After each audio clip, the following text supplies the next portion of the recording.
Hindi gaya ng ibang bata, si Juanito ay pinanganak na may gintong kutsara sa bibig. Ibig sabihin, bata pa lamang siya ay marangyana ang pamilyang kanyang dinatnan sa mundong ito. Magaling na negosyante ang kanyang ama. Ang kanyang ina naman ay isa namang kilalang arkitekto sa Maynila. Pero kalaunan ay pumanaw daw sa sakit sa bituka. Ganun pa man, lumaki pa rin komportable ang buhay ni Juanito. Lahat ng kanyang nanaisin ay naibibigay. Palibhasa siya ang bunsong anak, wala na siyang ibang mahihiling pa. Dahil kahit na hindi siya magbanat ng buto, ay mabubuhay na siya hanggang kanyang kamatayan. Tomorrow is your mother's death anniversary. Kung may mga lakad kayo, cancel it now. Mahalaga ang araw na yon para sa nanay ninyo. Wala naman akong lakad bukas pa, kaya makakasama naman ako bukas. How about you, Obeng? I have plans tomorrow eh. Baka susunod na lang ako. Hindi ba talaga pwedeng ipagpaliban yan just for your mother? Matagal nang nakasked to. Kaya nakakaya naman sa mga friends ko kung ikakancel ko. Isa pa, palagi na lang akong hindi nakakasama sa mga happening, so yun. Kuya, bago niyo pa pinlano yan, maraming taon na nakafix ang death anniversary ni Mama. Hindi mo ba naisip na hindi magandang mag-set ka ng gimmick mo sa araw na kamatayan ni Mama? So you're telling me, wala akong pakialam sa death anniversary ni Mama? Yes, yun kasi yung pinapakita mo eh. Every year na lang ganyan ka. Stop! Yoko makipagtalo sa taong mababang pangunawa. Sus, ganyan ang dahilan mo kapag wala ka nang masabi. Sino kaya mababang pangunawa? Simpleng logic lang, no? Uunahin mo yung matagal nang nakaset kahit may matagal nang nakafix. Ano kaya yun? I said stop! Ano bang gusto mong mangyari? Ang gusto ko lang namang mangyari ay sumama ka naman. Tuwing death anniversary ni Mama, palagi ka nalang may lakad eh. Tama na yan. Sige na, Obeng. Kung may lakad ka bukas, go for it. Basta pumunta ka sa puntod ng mama mo, ha? Ngumisi na lamang ang lalaking si Obeng, pero sinama nito ng tingin ni Juanito. Noon pa man, hindi na magkasundo ang dalawa. Paborito kasi ng nanay nila si Obeng, habang si Juanito naman ang palaging napagbibigyan ng kanilang ama. Kahit na si Obeng ang pinagkakatiwalaan ng kanilang ama sa kanilang mga negosyo, hindi maintindihan ni Juanito kung bakit minsan pakiramdam niya naiinggit pa rin sa kanya ang kanyang kuya. Mapayapa namang natapos ang kanilang hapunan. Walang nagsigawan, walang nagsakitan. Nanibago si Don Fernando. Nung una kasi, dadatnan niya ang dalawa na lagi na lang nagpapang-abot. Napangiti na lang ang matandang lalaki. Napagtanto niya kasi na mas nagiging tuwid na ang pananaw ng kanyang dalawang anak. Dakong 10:00 ng gabi, pinuntahan ni Juanito ang kanyang ama sa silid nito. Nakasanayan na kasi niya na kapag hindi siya makatulog, tinitimplahan niya ang ama ng tsaa. Pagdating niya, naroon ang tatay niya sa balkonahe. Nagpapahangin, nagmumuni-muni. Maraming salamat. Nag-abala ka pa. Hindi ka na naman ba makatulog? Hindi ako makatulog pa eh. Inaatake na naman siguro ako ng insomnia. Tigilan mo na kasi ang pagbabasa ng mga nakakatakot na libro.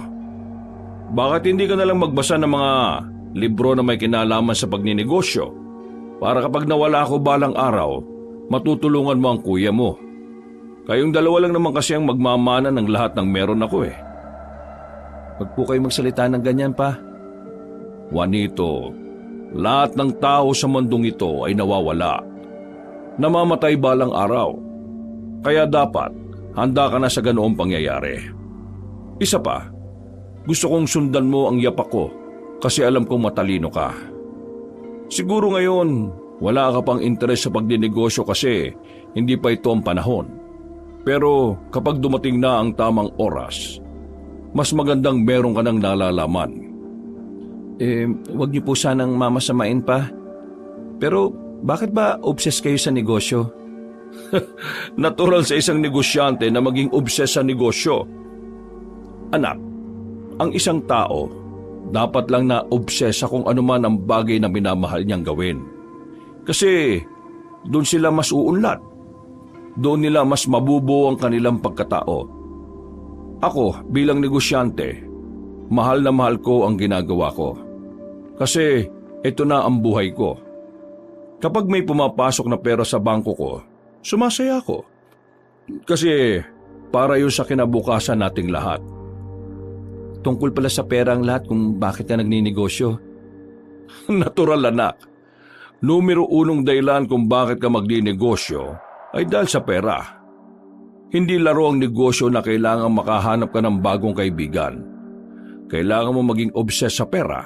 Pero dapat, naroon pa rin ang puso mo bilang tao. Obses sa pera? Di ba sabi ni Mama nun, hindi lahat nabibili ng pera? Alam mo, magkaiba kami ng pananaw ng mama mo dyan eh. Ang mama mo kasi nanggaling sa masaya at mayamang pamilya. Ako, nanggaling ako sa malungkot at mahirap na pamilya. Kaya iba ang pinaghuhugutan naming dalawa. Buti hindi ko kayo nag-aaway. Ay hindi naman siyempre. Pareho naman kaming malawak ang pangunawa. Pero pa, anong masasabi niyo sa sinabing yun ni Mama? Pera ang nagpapaikot ng mundo. Sinusuportahan lang ito ng pagmamahal. Hindi totoong hindi nabibili ng pera ang lahat ng bagay. Ang totoo, kayang bilhin ng pera ang lahat ng bagay sa mundo. Kahit pa ang kasiyahan ng pinakamalungkot na tao. Napaisip ang binatang si Juanito sa sinabi ng kanyang ama. Kilala niya kasing matalinghagang tao talaga si Don Fernando. Bagay na kinagigiliwan niya rito. Dahil madalas marami siyang natututunan mula sa tatay niya. Nang maubos na ni Don Fernando ang kanyang iniinom na tsaa, ay pumasok na rin ito sa kanyang silid. Lumabas na rin doon ang binata. Tumungo na lamang ito sa kusina. Pabalik na siya sa kanyang silid nang mapadaan siya sa main door. Nakita niya kasi si Aling Pising na may kinakausap sa labas ng gate. At base sa pagsasalita ng matandang babae, para na itong iritable. Kaya naman, hindi na nakatiis si Juanito kundi lumapit doon. Anong nangyayari dito, Aling Pising? Ito kasing matandang ito ang kulit. Sinabi nang hindi na pwede si Don Fernando. Meron daw siyang gustong sabihin eh. Tinatanong ko siya kung kilala siya ni Don Fernando. Siya rin naman ang nagsabing hindi. Manong, sino po ba kayo? At bakit niyo gusto makausap ang papa? Ako ang mensahero ng kaalaman. Narito ako para magbahagi ng isang babala. Babala? Anong babala? Iho, bantayan mo ang iyong ama. Marahil sa ngayon ay panatag ang kanyang kalooban. Ngunit darating ang araw, ang sandaling magpababago ng lahat. At ang lahat ng pagbabago ay magsisimula sa kanyang pagkawala. Nagkatinginan ng binata at ang matandang kasambahay. Sa hindi mapaliwanag na dahilan ay nakaramdam ng kaba ang lalaking si Juanito. Pakiramdam niya ay masyadong mahiwaga ang mga sinasabi ng kausap nila. Manong, hindi po magandang magsalita ng ganyan sa ibang tao kasi baka makatotoo yan. Huwag naman po tayong ganyan.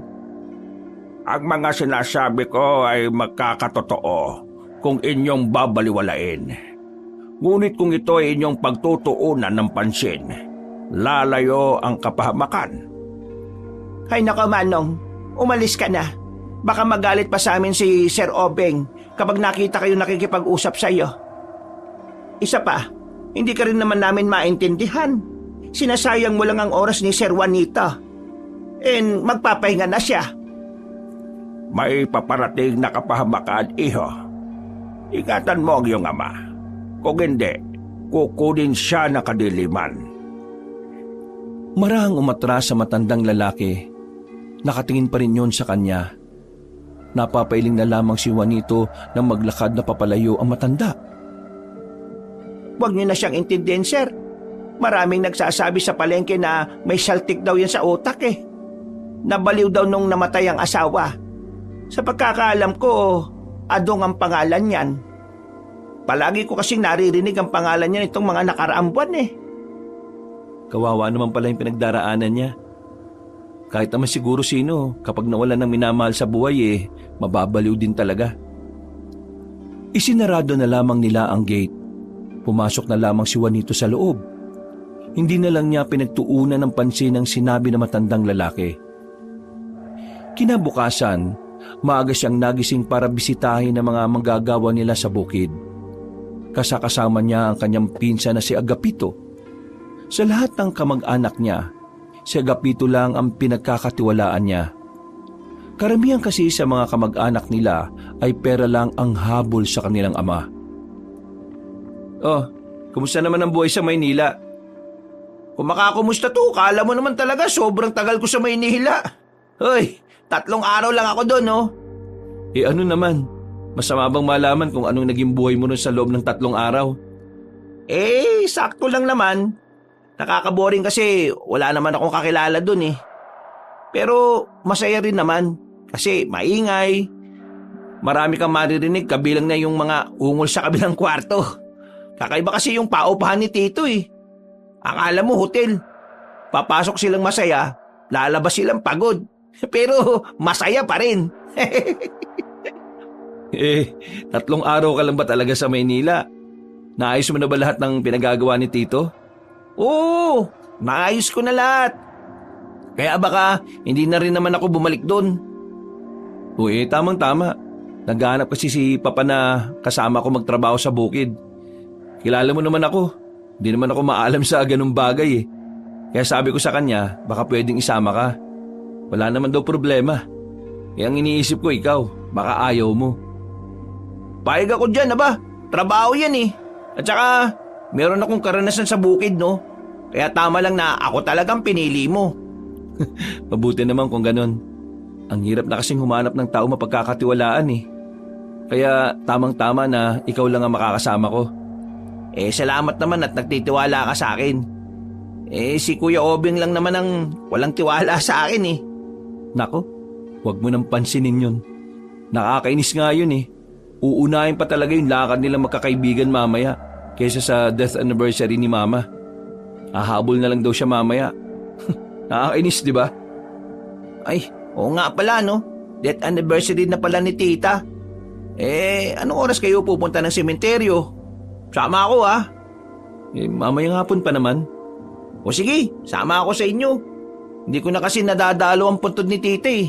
Baka mamaya, bigla akong multuin nun. Tinapik na lamang ni Juanito ang balikat ni Agapito. Ilang sandali lang ay nakarating na rin sila sa bukid. Marami silang inasikaso nung araw na yon. May mga bagong tao kasi silang kinuha na dapat turuan. Mga bandang 2:00 ng hapon, nagpaalam na rin muna ang 2 lalaki. Kailangan na kasi nilang maganda para sa pagpunta nila sa sementeryo. Pag-uwi ng mansyon, ay agad naghanda si Juanito. Maya-maya lang din naman ay nakaayos na rin ang lahat sa kanya. Ang kanyang ama na lang ang hinihintay niyang bumaba. Oh, insan, si Kuya Obing oh. Mukhang makakasaway siya sa atin ah. Napatingin silang 2 sa labas. Kita nilang kakababa lamang ng binatang si Obing dun sa sasakyan. Pagpasok nito sa mansyon, ay agad itong sinalubong ng tanong ni Juanito. Kuya, sasama ka ba ngayon? Kulit mo, no? Di ka talaga makaintindi na hahabol na lang ako eh. Tinatanong lang naman kita ulit kasi ang aga mong umuwi eh. Maaga akong umuwi kasi maghahanda na ako sa pag-alis ko. Sige, ingat. Sana si Mama na lang ang dumalaw sa'yo.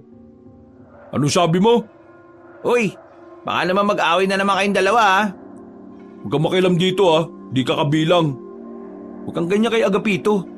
Mas madalas pa nga yan dumalaw sa puntod ni Mama eh, kaysa sa panganay niyang anak. Tigilan niyo akong dalawa ah. Pagod ako. Ayoko makipag-usap sa mga tanga. Sige po genius, hindi na. Pasensya na ah. Bigla na lamang hinawakan ni Obing sa kwelyo ang binatang si Juanito. Dinikit nito ang binata ng malakas sa pader. Natigilan lamang ang mga yon nang bumaba na si Don Fernando. Ano nangyayari dito? Itong isang to nagpapapansin. Pati na rin tong isang to. Kala mo naman kung sinong kapamilya sampid lang naman sa kanila. Oo, mga salita mo, Obeng Huwag mong inahamak si Agapito. Hindi lang yan basta pinsan ninyo. Isa na rin siya sa magpapatakbo ng bukid natin. Ha? Ano sinabi mo? Sinabi ko kay Papa na si Agapito na lang ang makakasama ko sa bukid. Bubayag naman si Papa agad. Itong si Agapito? Anong alam nito? Hindi nga ito nakatapos ng elementarya Uy, grabe ka naman Kuya Obeng. Kahit di ako nakatapos ng elementarya marunong naman akong bumasa at magsulat. Papa, akala ko ba'y papahawak mo sa kaibigan ko yung bukid natin? Nakapagtapos yun ng kursong agrikultura. Bakit itong dalawang napili mo? Dahil silang dalawa nakikitaan kong may puso sa ginagawa nila. Yung kaibigan mo, hindi ko kilala. Kung talagang gusto niya, siya mismo ang pupunta rito. At hindi ako ang maghihintay sa kanya. Di ako makapaniwala. Isa kang kilalang negosyante rito sa atin tapos ganito ka lang pumili ng mga hahawak sa negosyo mo? Pambihira ka talaga Naglakad na lamang paakyat si Obeng. Napapailing na lang ulit si Juanito.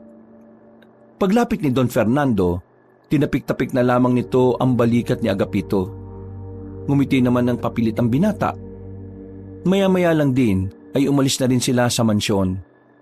Sakay ng itim na sasakyan ay bumiyahe sila patungo sa sementeryo.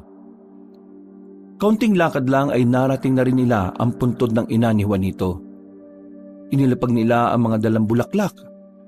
Nakita na naman ni Juanito ang nangingilid na luha ng kanyang ama.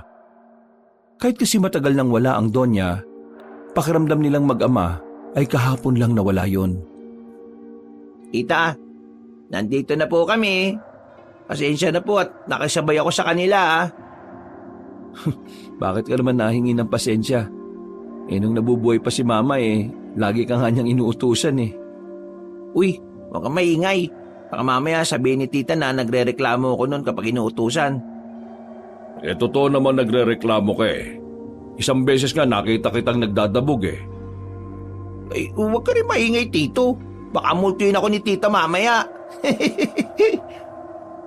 Natawa na lamang sila nung mga sandaling yon. Marami silang napagkwentuhan habang nasa harap sila ng puntod. Makalipas ang halos 2 oras nilang naroroon. Hindi naman lumitaw ang lalaking si Obeng. Umuwi na lamang din sila dahil sasapit na ang kinagabihan. Habang nasa biyahe, naggulat na lamang sila nang biglang nagpreno ng malakas ang driver nila. Sabi nito, meron daw biglang dumaan na babae. Maliwanag pa naman ng bagya kaya bumaba na muna sila ng sasakyan. Paglabas nila ay nakatayo na ang babaeng nakasuot ng bestida. Maputi at mahaba ang buhok. Malaanghel ang mukha nito. Miss, ayos ka lang ba? Nasaktan ka ba? Dadaling ka namin sa ospital. Hindi nagsasalita ang babae. Tumitig lang ito ng ilang segundo kay Don Fernando.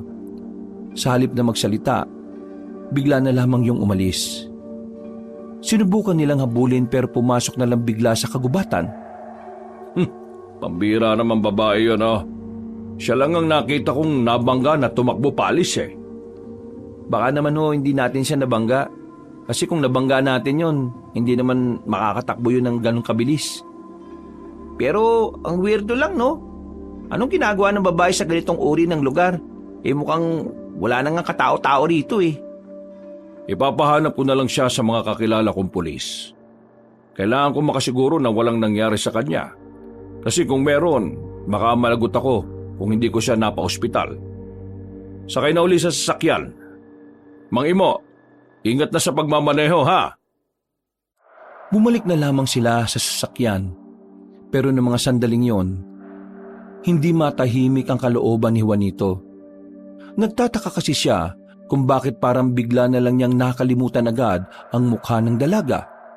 Samantalang malapitan naman niya yung nakita. Pag-uwi nila sa mansyon, agad niyang kinausap ang kanyang pinsan. Insan, Namukhaan mo ba yung babaeng nabangga natin kanina? Namukaan? Hindi nga eh. Nakakapagtaka nga. Parang ganun kabilis na nakalimutan ko yung itsura niya. Ako nga rin eh. Parang kapag inaalala ko yung mukha niya blanco lang. Ano kaya meron sa babaeng yun? Kung tanungin kaya natin si Tito. Ako na lang ang magtatanong mamaya. Umuwi ka na muna sa inyo at magpahinga ka na. Alam kong napagod ka ngayong araw eh. Okay, sige. Maraming salamat insan ha. Bukas ha, maaga tayo sa bukid. Oo, maraming salamat din. Pagkaalis ni Agapito ay siya namang dating ng kanyang kuya. Sagit pa lang, nakita na niyang nakainom ito. Para kasi itong nawawala ng balanse. Hinayaan na lang niyang makapasok si Obeng. Hindi na niya siya nakakausapin dahil ayaw na niya ng gulo. Pero siya ang inunahan nito. Alam mo ba kung bakit pinili ka ni Papa? Kuya, lasing ka na, matulog ka na. Kasi wala siyang choice eh. Binigyan ka lang niya ng trabaho para hindi ka magmukhang walang kwenta. Ganun ba? Sige, sabi mo eh. Mas lalong nainis ang lalaking si Obeng nang tila binaliwala lamang ni Juanito ang sinabi niya. Lumapit si Obeng. Amoy na ni Juanito ang alak sa katawan ng kanyang kuya. Alam mo, sagabal ka talaga kahit na kailan eh. Ha? Pinagsasabi mong sagabal? Na ano ba kita? Siraulo ka pala eh. Umalis ka sa daraanan ko. Matutulog na ako. Napakamot na lamang si Juanito sa ulo nang mapagtanto na nasa hagdanan pala siya. Itinulak siya ni Obeng na malakas. Hinayaan na lang niya yon at hindi na rin niya pinatulan pa. Makalipas ang ilang araw, naging abala ang binatang si Juanito sa pag-aasikaso ng bukid. Marami na kasi silang aanihin na dapat ay may padala na sa mga pamilihan. Samantala, may bumabagabag naman sa kalooban ng binata. Ilang araw na kasi niyang napapansin na tila nagiging tahimik ang kanilang ama. Madalang na lang itong magsalita. Bibihira na lang din kumausap ng tao sa mansyon. Kahit na matandang si Pising ay napapansin na rin ang bagay na yon. Sir, hindi naman sa nangimasok ako pero, sir, nag-aalala lang po ko kay Don Fernando. May sakit po ba siya? Kasi napapansin namin lahat nitong mga nakaraan parang matamlay siya. Hindi siya masyadong nakikipaghalubilo. Kung minsan naman tulala lang. Nag-aalala lang po kami kasi baka mamaya may iniinda na siyang sakit pero hindi niya lang sinasabi. Kahit ako, yun din ang napapansin ko kay Papa eh. Hindi ko rin po alam kung bakit pero kakausapin ko siya ngayon. Pasensya na sir ha. Nagmukha yata akong chismosa. Wala akong problema. Alam ko nag-aalala lang po kayo kay Papa. Hindi naman kasi kayo ibang tao sa amin eh. Bata pa lang po ako, nandito ka na sa mansyon. Ngumiti na lamang si Juanito sa matanda.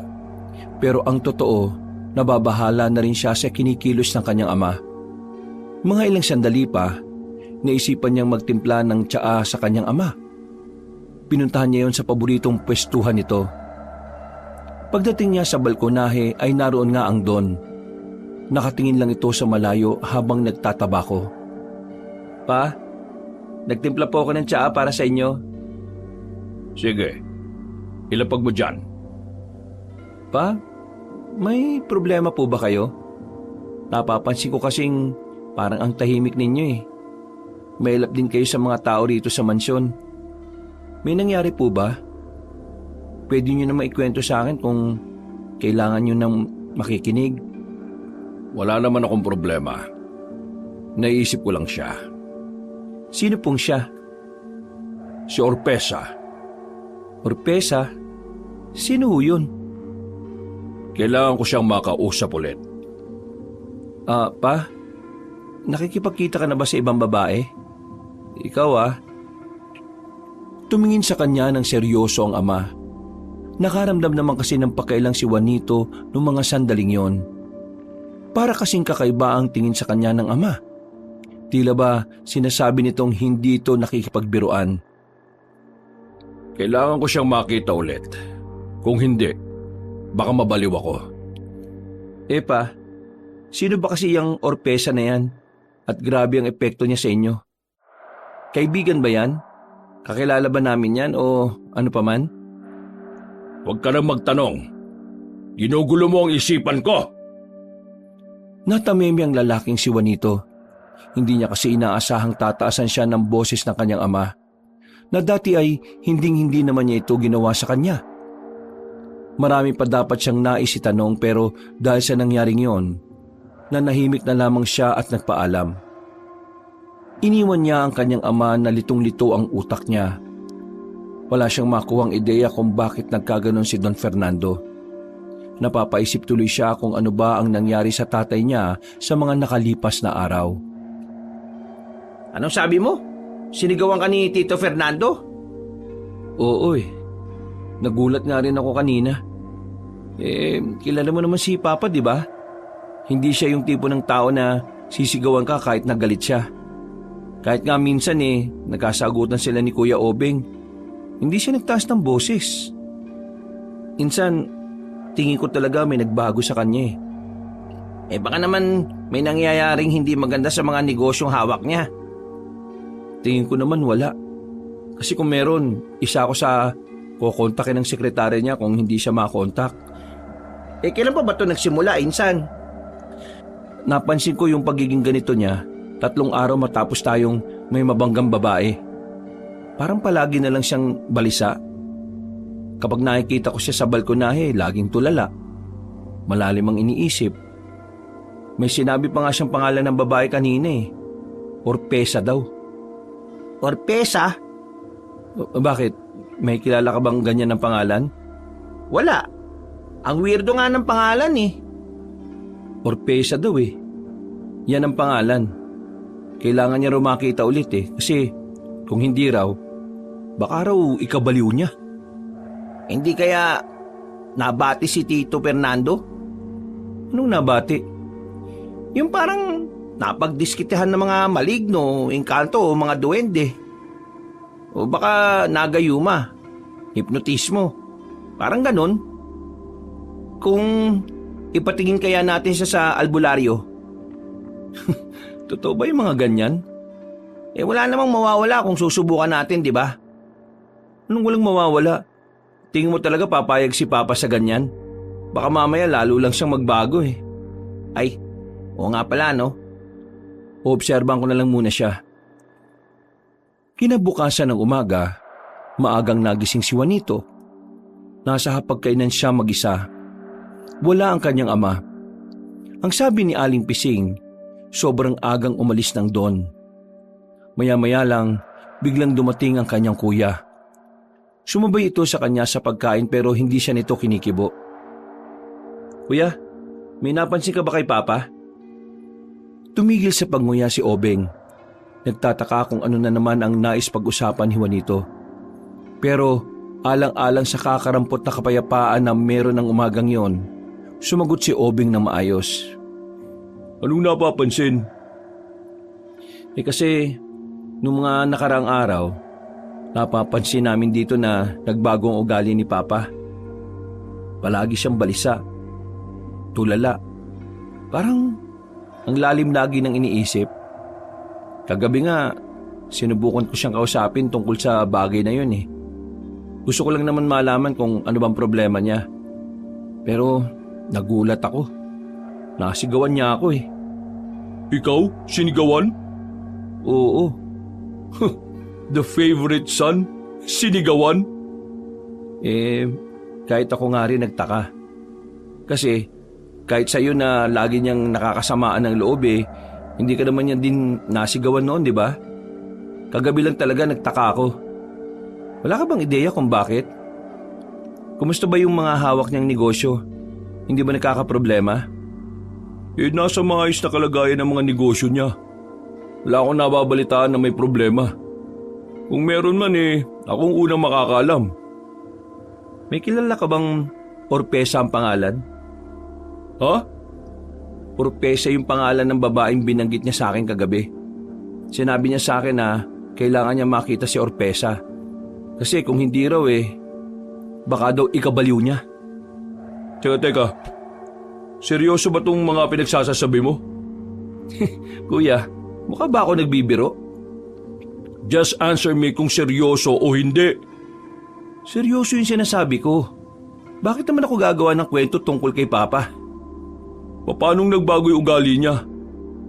Magagalitin na siya ngayon? Oo. Ang bilis ng uminit ng ulo niya.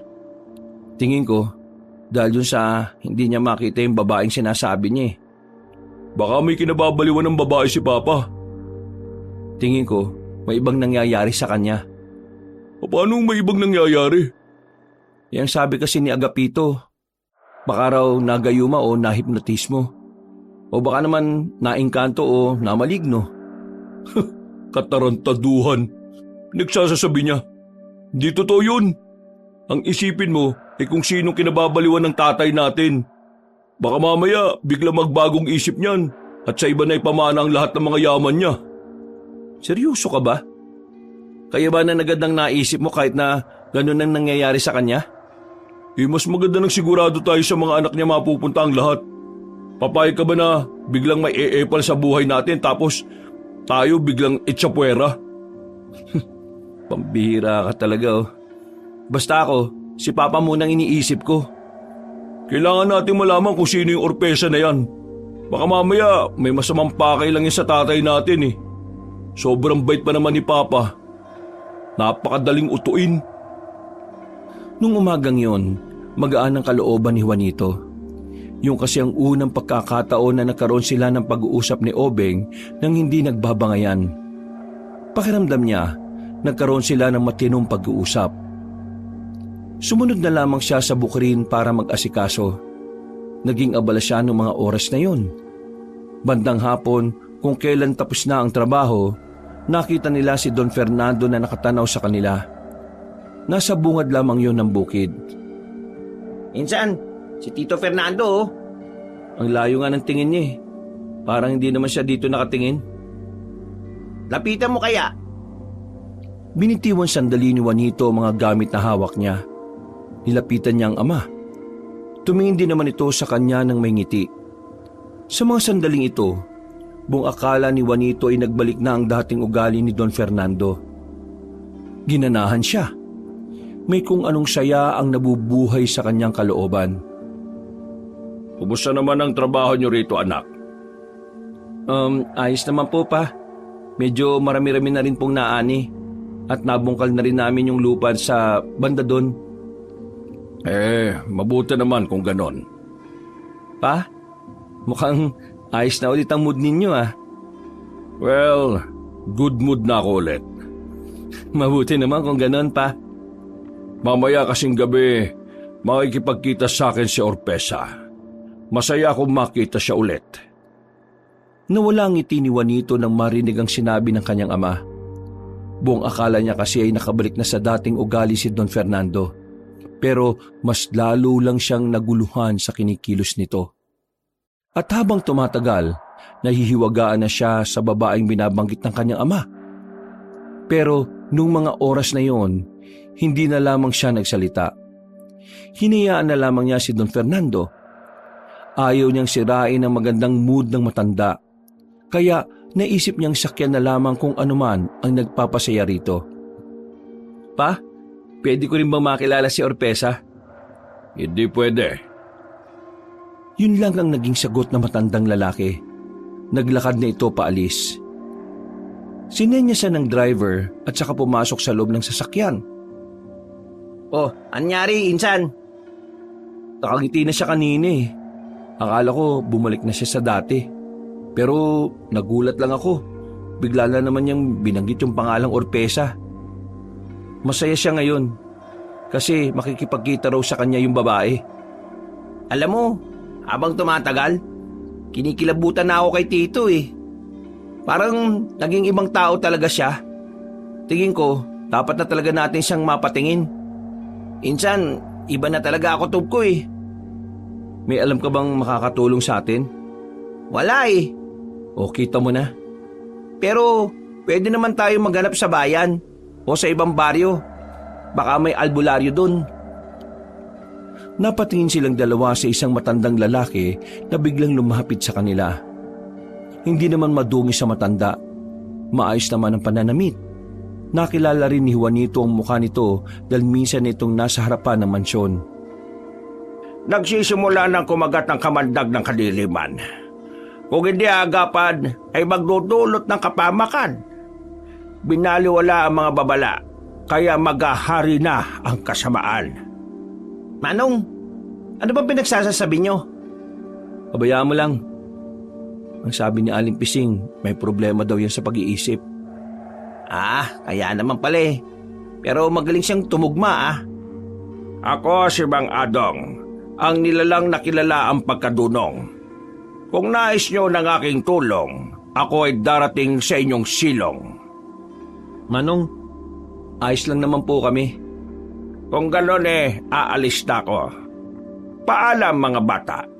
Kung sakaling makita ninyo ang babaeng kakaiba, ang pangalan niya ay Orpesa. Natameme ang lalaking si Juanito sa narinig niya. Nang mawala na sa paningin nila ang matandang yon, saka lamang napagtanto ng dalawa na may alam yun sa problema nila kay Don Fernando. Hinabol nila ang matandang lalaki, pero hindi na nila yun nakita pa. Hindi nila alam kung alin sa 4 na kanto ang dinaanan nito. Paano niya nalaman yung tungkol sa Orpesa na yun? Kaya nga eh. Baliw ba talaga yun? Kailangan natin malaman kung saan nakatira ang taong yun. Baka naman pre, narinig niya lang din yung pangalan na yun. Saan naman niya maririnig wala naman siya kanina dito. Paano nga niya malalaman yun? Di ba, may diferensya nga siya sa pag-iisip? Gulong-gulo ang isipan ni Juanito noong mga oras na yon. Pakiramdam niya talaga ay may nalalaman ng inaakala niyang baliw. Sa mga sumunod na araw, bumalik na naman sa dating ugali si Don Fernando. Palagi na naman itong galit. Dumating na nga ang puntong naririnig niyang sumisigaw na ito sa mga kasambahay. Pati nga rin si Aling Pising na matagal na nilang kasambahay ay napagalitan dahil sa simpleng pagkakamali lang. Nalaman ni Juanito na hindi pala nakita ni Don Fernando ang babaeng tinutukoy nitong Orpesa. Isang gabi, tahimik na ang paligid. Tulog na ang lahat ng kasambahay sa mansyon. Sumilip si Juanito sa silid ng kanyang ama. Nakabukas ang pinto roon. Nakita niya ang matandang si Fernando na bihis na bihis. Nakangiti ang matandang lalaki. Sa puntong ito, kutob na ni Juanito na makikipagkita na ito sa misteryosong babae. Pumasok si Juanito sa kanyang silid at nang lumabas na ang kanyang ama, binalak niyang sundan yon. Nang lumabas na rin ng mansyon si Don Fernando, palihim niya itong sinundan. Sakto namang nakasalubong niya si Agapito sa daan. Oh, saan pupunta si Tiyo? Huwag kang maingay, susundan ko nga siya. Sige, sama ako. Dali-dali silang naglakad para sundan ng matandang lalaki. Mga ilang sandali lang, napansin nila kung saan yun patungo. Laking pagtataka nila nang makitang nagtungo si Don Fernando sa kanilang bukirin. Nagtago sila sa gilid nang tumigil ito.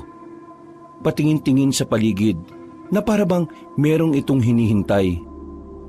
Insan, mukhang dito yata ang meeting place nila nung Orpesa na yun Kaya nga kaya tsagain natin maghintay. Ngayon, malalaman na rin natin kung ano ba talagang meron sa babaeng yun. Kalahating oras na nakatayo si Don Fernando. Nilalamok na rin ang dalawa sa kanilang kinalalagyan. Pero kahit na ganon, ay nagtiis sila hanggang sa tuluyan nang lumitaw ang magandang babae. Malakas ang ilaw sa bukirin kaya kitang-kita nila yon. Pre, di ba yun yung nasa gasaan natin? Naalala ko na yung mukha niya. Hindi na nagsalita si Juanito. Nakatuon lang ang kanyang atensyon sa kanyang ama. Nakita nilang lumapit ang babaeng si Orpesa sa Don. Nagyakap ang dalawa na parabang sobrang tagal nang hindi nagkita. Mabuti naman at nakarating ka rito. Kay tagal kitang hinintay. Patawarin mo ko kung naghintay ka. Pero maraming salamat dahil hindi mo ko sinukuan. Baka nga insan, may bago lang talagang babae si Tito. Galing pumili batang bata. Shh, manahimik ka nga.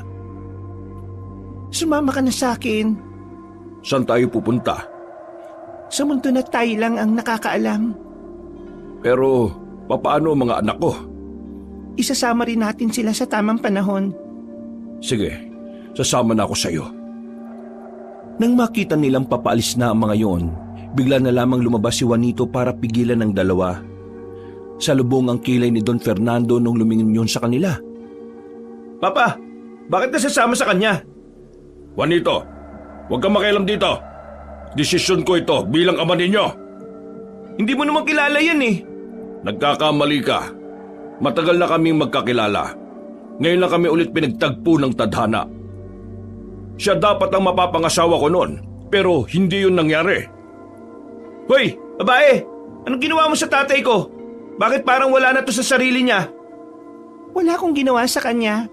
Ang totoo niyan, labis niya lang akong minamahal. Manahimik ka! Hindi basta-basta magmamahal ng ibang tatay ko dahil sobrang mahal niya si mama. Ako na ang pinili niya. Wala ka na magagawa ron. Ang mama mo ay matagal nang patay. Juanito, ayusin mo ang mga sinasabi mo, ha? Hindi mo dapat binabasto sa magiging bagong nanay mo. Nanay, mas mukhang matanda pa nga ako dyan eh. Tama na! Fernando, mauna ka na.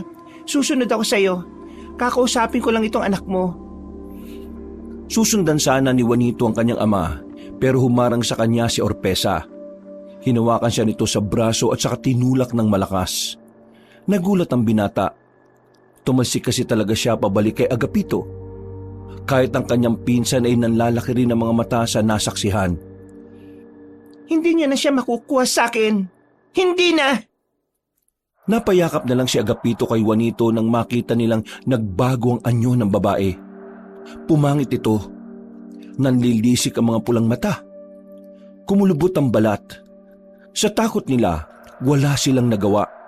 Nakaupo lang sila, nakatingin at nanginginig sa takot. Hindi na nila napigilan pa ang babae. Umalis na yon at sumunod na kay Don Fernando. Insan! Insan! Uy! Gising! Tumino ka! Kailangan natin sila sundan! Baka mamaya kung saan nila dalhin si Tio!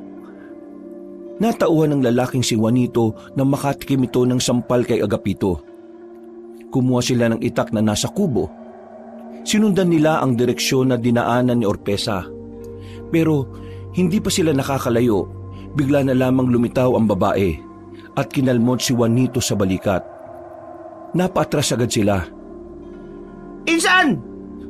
Ayos lang ako. Huwag niyo nang tangkain pang sumunod dahil mamamatay lang kayong dalawa. Hindi ko hayaan na kunin mo ang tatay ko. Wala akong pakialam kung anong klaseng nilalang ka. Kahit masakit ang balikat ay nagawang lumapit ni Juanito. Tinagahan niya ang babae pero nakailag lang yon. Sinipa siya nito kaya siya napahiga. Si Agapito naman ay umatake rin. Pero tumalsik lang din yon. Akmang tatapusin na ng babae si Juanito nang biglang may tumarak na palaso sa tagiliran ng babaeng si Orpesa. Agad-agad itong umalis. Mula naman sa dilim, lumabas sa matandang si Adong, ang inaakala nilang wala sa kaninoan. Teka, ikaw yun ah.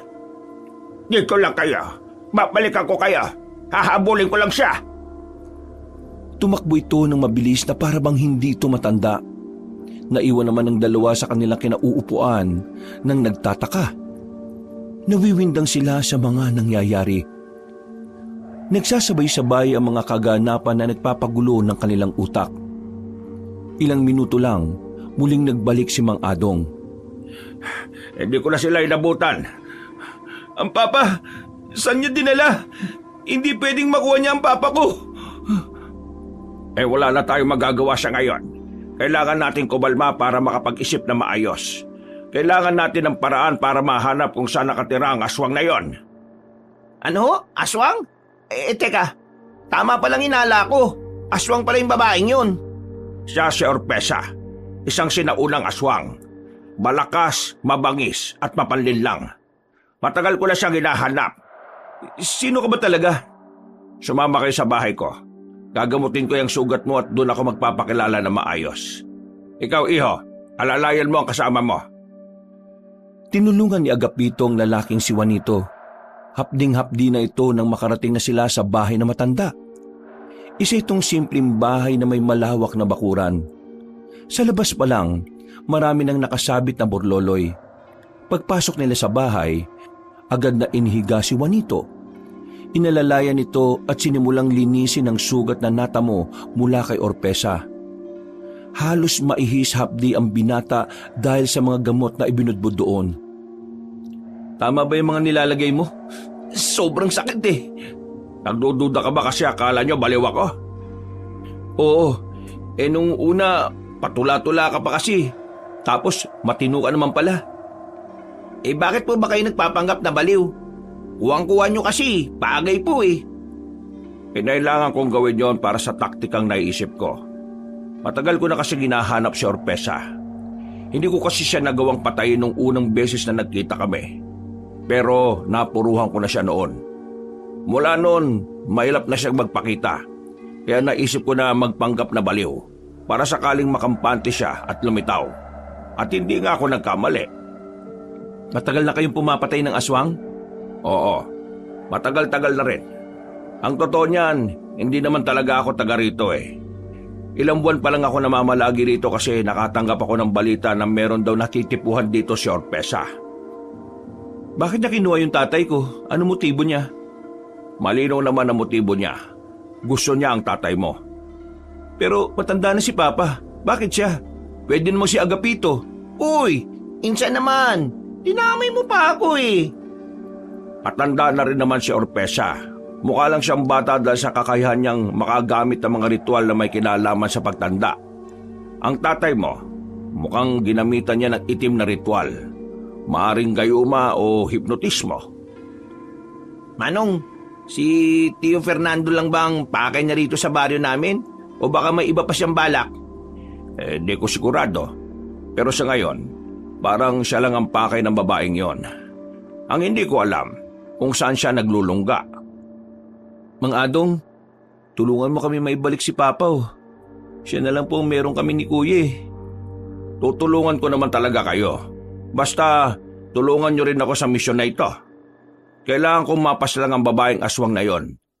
Dahil kung hindi, baka dumami ang aswang dito sa probinsya natin. Bumuntong hininga na lamang ang matandang lalaki. Baka sa mukha nito ang labis na stress, pagod at pagkadismaya. Ramdam ni Juanito ang pagkabahala ng albularyo. Mga ilang sandali lang, nabawasan na rin ang kirot ng sugat ni Juanito. Naigagalaw na niya ang kanyang balikat, pero hindi pa rin nawawala ang bigat ng kanyang nararamdaman. Nag-aalala siya para sa kanyang ama. Pero dahil wala naman na siyang magagawa sa mga sandaling yon, ikinakalma na lamang niya ang sarili niya. Madaling araw na nang magpa siyang umuwi ang magpinsan. Nagpasalamat sila sa matandang si Adong. Pero hanggang sa mga sandaling yon, nawiwindang pa rin si Juanito sa matanda. Hindi niya kasi inakala na matino naman pala talaga ang taong yon. Nang makarating sila ng mansyon, nakita nilang nasa sala si Obeng. Tila hinihintay sila nito. Kaya naman lumapit na rin sila agad sa lalaki. Oh, nasaan si Papa? Kanina nagsabi siya sa akin na makikita kami dahil may pag-uusapan kami. Pero ano nangyari? Hindi ko siya mahanap dito sa mansyon. Nagkatinginan ng dalawa. Parehong hindi nila alam kung sasabihin ba nila ang tunay na nangyari o gagawa na lamang sila ng ibang dahilan. Alam naman kasi ni Juanito na hindi rin naman maniniwala sa kanya ang kapatid. Ano? Walang magsasalita sa inyo? Manghuhula ako ngayon? Maniniwala ka ba kung sasabihin ko kung anong nangyari? Sabi mo na! Dami mong pang drama eh. Kinuha si Papa ng babaeng aswang. Ha? Anong sinabi mo? O di ba? Sabi na hindi ka rin maniniwala eh. Paliwanag mo! Paliwanag mo sabi! O sige, ikukwento ko sa iyo mula umpisa ha. Kanina, nakabihis si Papa. Akala ko may lakad. May hinala ako na makikipagtagpo siya sa babaeng lagi niyang sinasabi. Nang sundan ko siya, nakarating kami dun sa bukid. Sa bukid natin. Nakita nga naming may kinatagpo siyang babae. Maganda, sexy at maputi. Nang lapitan ko sila, parang hindi ako kilala ni Papa. Galit siya sa akin nang tutulan ko sila. Naunang umalis si Papa. Susundan ko sana siya, kaso nga lang biglang umarang tong babae, si Orpesa. Nagbagong anyo, naging aswang. Hinarang ako tapos sabay kalmot sa akin. Itong sugat ko sa likuran. Siya may gawa niyan. Buti na lang, merong matandang albularyo na dumating. Ginamot to. Nilinis para hindi ma-impeksyon. Ang kaso, hindi na namin nakuha si Papa. Nakuha na siya ng babaeng aswang na yun. Detalyado kwento mo ah. Gusto mo talagang maniwala ako sa'yo? Ay sus, bahala ka sa buhay mo kung maniniwala ka o hindi. Basta ako, sinunod ko lang yung sinabi mo. Ayan, sinabi ko na yung totoong nangyari. Problema mo na kung hindi ka makakatulog sa kakaisip kung totoo ba to o hindi. Kuya Obeng, totoong sinasabi ni Juanito. Yung pagbabago ng ugali at kilos ni Tio Fernando, kagagawan nyo ng babaeng aswang. Ang sabi sa amin ng albularyo, pwedeng ginayuma siya o ginamitan ng hipnotismo. Kayo yata ang ginayuma at hinipnotismo ng katangahan. Nagpapaniwala kayo sa ganyan. Sige nga, paano may papaliwanag ang pagkawala ni Papa? Hindi papahanap ko siya sa mga pulis. Gumagawa lang siguro kayo ng kwento para bad tripin na naman ako Hindi kang bahala. Gawin mo kung anong gusto mong gawin. Gagawin ko rin yung makakaya ko para maibalik si Papa. Kapag nalabang kong tinatarantado mo lang ako ngayon, malalagot ka sa akin. Ngumisi na lamang si Juanito. Naglakad na rin silang dalawa ni Agapito paakyat sa kanyang silid. Bumuntong hininga na lamang ang binata. Sa loob-loob niya, malaking problema ang kanyang haharapin. Lumipas ang 1 linggo hanggang sa naging 1 buwan. Hindi pa rin nila nahahanap si Don Fernando. Ginawa na nila ang mga paraan. Hinagilap na nila sa kung saan saang kagubatan pero wala pa rin silang napala. Si Obeng naman ay ibinuhos na rin ang makakaya. Lahat ng koneksyon nito ay nagamit na. Pero bigo pa rin maibalik si Don Fernando. Buisit! Saan ba kasi nagpunta yung si Papa? Nababaliw na ako kakasikaso sa mga negosyo niya. Di ko na alam kung paano ko pagsasabay-sabayin lahat 1 buwan na akong walang maayos na tulog Wala namang magagawa yung pagbawala mo Mas lalo ka lang may stress. Manahimik ka! Wala ka naman may tulong sa akin Kung marunong ka lang sanang mag-manage ng mga negosyo ni Papa, di sana hindi ako nababaliw sa kakasikaso. Bakit ba kasi pinipilit mong akuin lahat? Bakit hindi mo ipaubaya sa iba? Daming sekretary ni Papa sa bawat negosyo niya. Kaya huwag kang bida-bida kung nahihirapan ka na. Ano sinabi mo? Bida-bida? Ipaubaya mo na kasi sa kanila ang mga negosyo. Sumama ka sa akin sa paghahanap kay Papa. At ano, sasabihin mo na naman kinuha siya ng aswang. Siraulo ka ba? Yun nga ang totoo na hindi mo kayang tanggapin. Kuya, hindi to ang tamang pagkakataon para magkagulo tayo.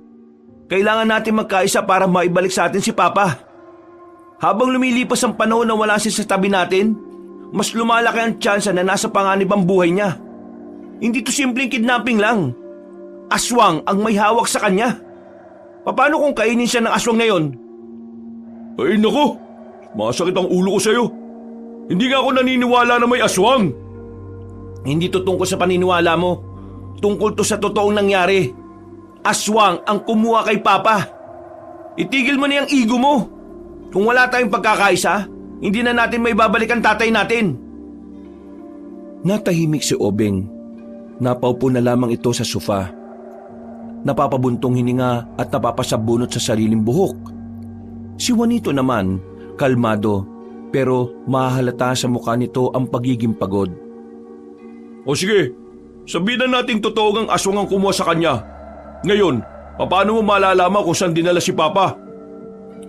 Kung papayag kang makisama sa amin sa paghahanap, makakagawa ko ng paraan para matuntun ng aswang na yon. Juanito, siguraduhin mo lang na itong gagawin natin hindi isang malaking kalokohan Kasi ipagkakatiwala ko mga negosyo ni Papa sa ibang tao para lang sa bagay na ito. Tumango na lamang si Juanito. Kahit na papaano ay gumaan na rin ang kanyang pakiramdam sa pagpayag ng kanyang kuya. Pagsapit ng umaga, tinupad ni Obeng ang sinabi niya. Inasikaso agad nito ang mga negosyo para ipaubaya sa mga may kakayahang magpatakbo. Pagbalik ng mansyon, pinag-usapan naman nila ang tungkol sa planong paghahanap sa mga gubat. Kasama na nila ang matandang si Adong. Nasa sala sila ng mga sandaling yon. Habang nagsasalita si Mang Adong, salubong ang kilay ni Obeng. Sigurado kayo? Ito ang maglilid sa atin? What the... This is crazy! I mean, kilalang baliw to sa baryo natin eh. Hindi siya totoong baliw. Nagpanggap lang siyang baliw para makampante yung aswang at para lumitaw. Hindi kasi lilitaw ang aswang na yon kung alam niyang nasa tamang pag-iisip si Mang Adong. Si Mang Adong lang kasi ang may kakayahang makapatay sa aswang na yon. Siguraduhin niyo lang na may mabuting pupuntahan nito ah. May mabuting ang pupuntahan to. Kung makikisa ka at hindi ka tututol sa mga maiisip naming ideya. Tututol ako kapag tingin kong katangahan ang gagawin ninyo. Ipinagpatuloy na nila ang usapan. Tumagal sila ng halos 2 oras. Pagsapit ng 5:00 ng hapon, inihanda na rin nila ang kanilang sarili. Nagdala na sila ng kanya-kanyang baril. Si Agapito na hindi pa nakakahawak ng ganong armas ay kinakabahan ng nasa palad na niya ang 45. Hindi ako marunong gumamit nito eh. Wala ka bang utak? Ilagay mo daliri mo sa gatilyo, sabay kalabitin mo sa target mo. Ganito ba? Uy! Sira ulo! Huwag mo itutok sa akin! Paano kapag ikaw ang target ko? Nababaliw ka na ba? Uy, kabado! Joke lang naman eh. Kahit na lagi mo akong hinahamak, hindi ko naman to gagamitin sa iyo. Tigilan niyo na nga yan. Hindi maganda yung ganyang biruan ah.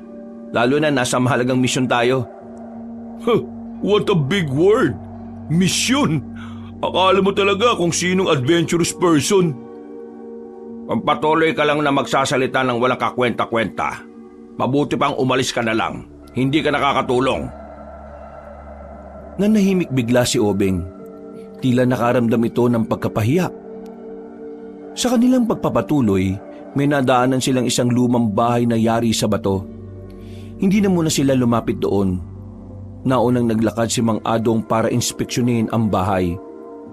Nang masigurong wala nang nakatira doon, ay sinenyasan sila na matanda. Magpahinga na muna tayo rito. Pagsapit ng 6:00, lalarga na tayo ulit. Saan ba talaga tayo? Walang tiyak na destinasyon. Mangangapa tayo sa kagubatan kung saan dinala ang ama ninyo. Nakasisiguro naman ako na hindi siya sinaktan ng aswang na yon. Gusto niya si Don Fernando. Itatrato niya yung asawa. Kung sakaling makita natin sila ngayong gabi, gawin lang natin ang napag-usapan. Pagtutulungan ng babae, isasaboy niyo ang laman ng botelya na ibinigay ko sa inyo. Tapos, bira na. Ang problema natin dito, kung makikilala pa ba tayo ni Tio Fernando eh. 1 buwan na natin siyang hindi nakakausap. At mukhang hanggang ngayon, nasa ilalim pa rin siya ng gayuma o hipnotismo ng aswang na yon. Basta si Orpesa lang ang focus natin. Kapag nawala na si Orpesa, madali na nating may sasama si Papa. Hindi mo ba nagigets ang logic? Kapag nakita ni Papa na sasaktan natin yung sinasabi niyong nanggayuma sa kanya, di magagalit siya sa atin. Baka si Papa pa ang una natin makalaban. Alam ko nang mangyayari yun sa kanya. Kaya naman, dinala ko na ang bagay na ito. Ano yan, Mang Adong? Karayom? Hindi lang ito basta karayom. Kapag tumusok ito sa target, makakaramdam siya ng panandaliang sakit na makakapagpatulog sa kanya. Hindi naman po ba mapapahamak si Papa sa ganyan? Hindi. Matagal ko na ito ginagamit sa tao kapag may nakakaaway ako noon. Bakit hindi mo gamitin doon sa babaeng aswang para tapos na to? Hindi to gumagana sa aswang. Wala naman palang silbi yan eh. Mukhang nakapagpahinga naman ang lahat di ba?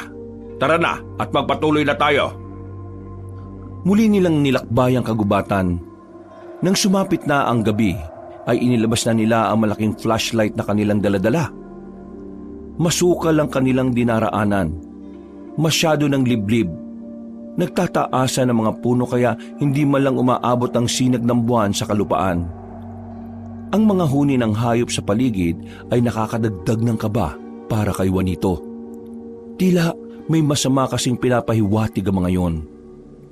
Makalipas lang ang isang oras nilang paglalakad, umangal na naman si Obeng. Ang haba-haba na ng nilakad natin. Baka naman pwedeng tumigil muna tayo, di ba?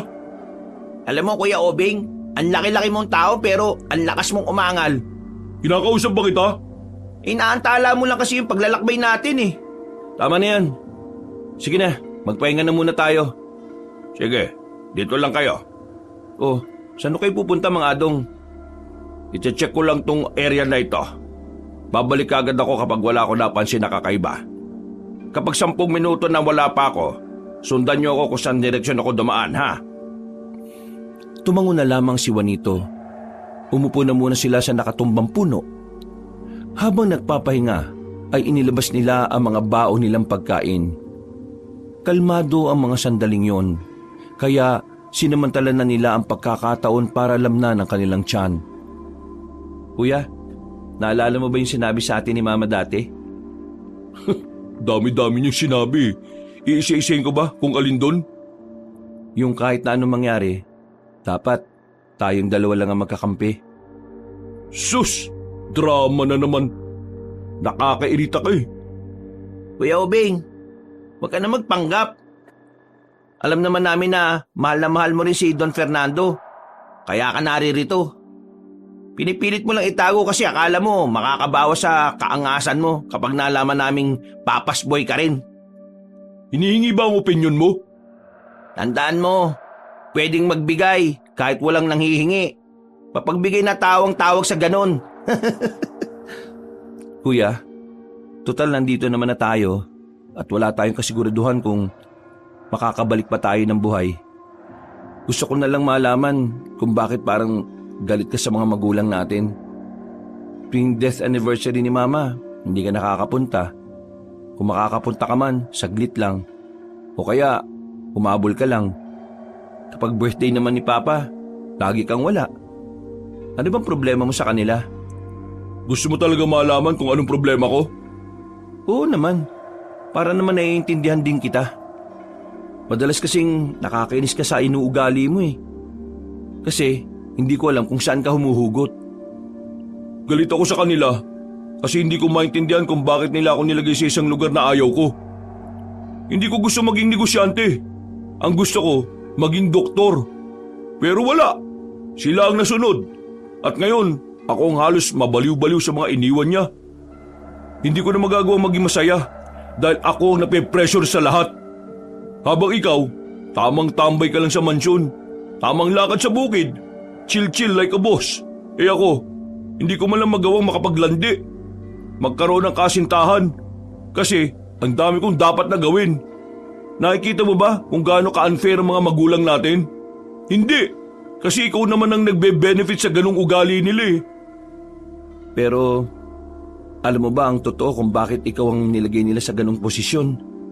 Kasi, mas may tiwala sila sa kakayahan mo kaysa sa kakayahan ko. Mas ikaw ang magaling sa paningin nila eh. Mas ikaw ang epektibo. Mas ikaw ang marunong. Nung ma-realize ko na gano'n ang dahilan nila, nagalit din ako sa kanila. Pero kalaunan, naging masaya na lang ako kasi ikaw naman yung naroon eh. Hindi ka naman ibang tao. Anong gusto mo? Patuwa ko? Hindi. Gusto ko lang malaman mo na hindi lang ikaw yung nakakaramdam ng sama ng loob dahil sa ginawa nila.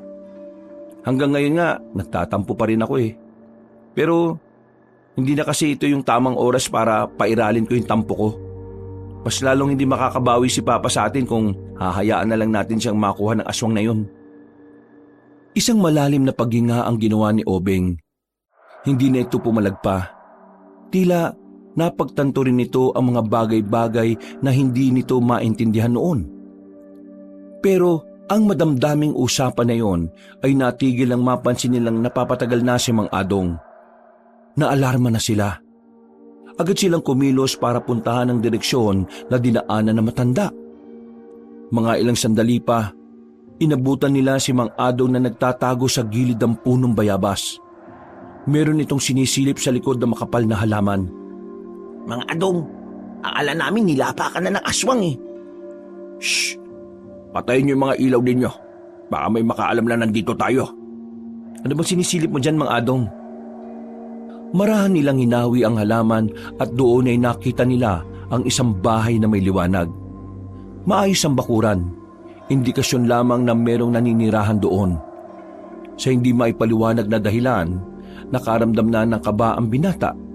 Pero naramdaman din niya ang pagkasabik na baka naroon na ang kanilang ama. May nakatira sa loob, pero hindi ko sigurado kung yan na ba yung hinahanap natin. Wala mo nang gagawa ng kahit na anong ingay ha. Magmamasid tayo.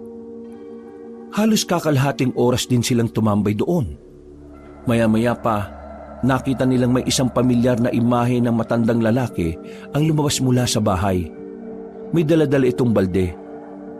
Kahit na balbasarado at bigotilyo na ang matandang lalaki na iyon, ay kilalang kilala pa rin nilang magkapatid. Hindi sila maaaring magkamali. Ang nakikita nila ay ang kanilang ama. Oo, kalma lang. Wala mo nang gagawa ng kahit na anong kilos. Kailangan nating malaman kung kasama niya ba si Orpesa. Ayan na si Papa oh. Wala pa ba tayong gagawin? Narinig mo naman ang sinabi ni Mang Adong, di ba? Maghintay ka dyan.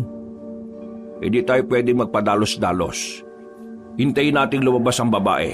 Patatamaan ko siya ng palaso. Inihanda ni Mang Adong ang kanyang pana. Pero masyado matigas ang ulo ng lalaking si Obeng. Lumabas ito sa kanilang pinagtataguan at tinawag si Don Fernando. Susunod pa sana sila Juanito pero pinigilan ito ni Mang Adong. Pabayaan mo siya. Kapag sumunod kayo, mas masisira ang plano natin. Akong bahala. Ihahanda ko ang palaso ko. Papa! Ako to si Obeng! Obeng? Oo! Nakikilala mo naman ako, di ba? Anong ginagawa mo rito? Matagal ko na kayong kinalimutan. Masaya na ako sa bagong buhay ko at sa taong nakakasama ko. Alam mo, Papa, ayaw ko sabihin to eh. Pero aswang daw ang kasama mo, hindi siya tao. Wala akong pakialam. Masaya na ako rito. Kami ang pamilya mo. Anong pinagsasabi mo dyan? Ni hindi mo nga kilala yung babae kasama mo ngayon eh. Binibinog lang niya ang utak mo. Wala kang alam. Matagal na kami magkakilala ni Orpesa. Ngayon na lang ulit kami nagkaroon ng pagkakataon para sa isa't isa. Siya ang dapat ang minahal ko at hindi ang mama niyo. Nasasabi mo lang yan kasi na-hypnotize mo. Gumising ka na sa katotohanan, Papa. Hindi pagmamahal yan. Kalukuhan yan. Umalis ka na bago pa magdilim ang paningin ko sa'yo. Alis! Hindi! Di ako alis dito hanggat hindi ka kasama. Ang dami mong iniwang problema sa negosyo mo. Halos mabaliw-baliw na ako. Bumalik ka na! Ikaw ang magpatakbo nun. Kasi yung mga pinag-iwanan ko, hindi ko alam kung mapagkakatiwalaan ko ba o hindi. Wala na akong pakialam sa negosyo na yan. Bahala na kayo dyan. Ano? Walang pakialam? Lakas naman ang loob mong sabihin yan. Matapos mong sirain ang pangarap ko para lang may sumunod sa yapak mo. May kapal ka pa ng mukha na sabihin niya sa harapan ko. Para lang sa kalaman mo ha. Hanggang ngayon, hindi pa rin ako masaya sa buhay ko. Dahil itong pangarap na tinutupad ko, pangarap nyo. Kayo ni Mama, hindi ko to pangarap. Sandaling natameme ang matandang si Fernando. Tila bigla itong napapaisip. Napansin din nila Juanito na parang bumabalik na ang mga alaala sa utak nito.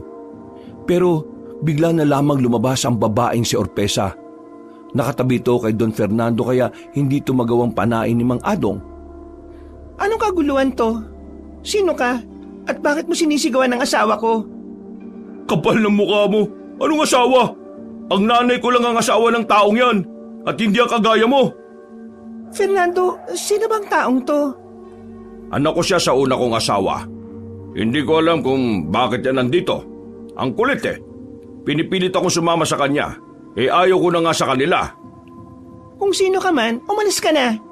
Huwag mo nang guluhin ang buhay namin. Masaya na kami. Hindi! Di ako alis dito hanggat hindi ko kasama tatay ko. Kung kinakailangan na patayin kita, gagawin ko. Maiuwi ko lang siya. Biglang dinukot ni Obeng ang baril sa kanyang tagiliran. Itinutok niya yon agad sa babae. Nanlaki naman ang mga mata ni Orpesa at ni Don Fernando. Maging sila Juanito rin ay kinakabahan. Hindi kasi kasama sa kanilang plano ang ginagawa ni Obeng. Sasama ka sa akin sa pag-uwi o papatayin ko tong babaeng to. Pagsisisihan mo kung hindi mo ibababa ang baril na yan. Hindi ako magdadalawang isip, Papa. Gagawin ko talaga to. Kaya ngayon, mamili ka. Ako o ang babaeng yan. Hindi kita pipiliin kahit na kailan.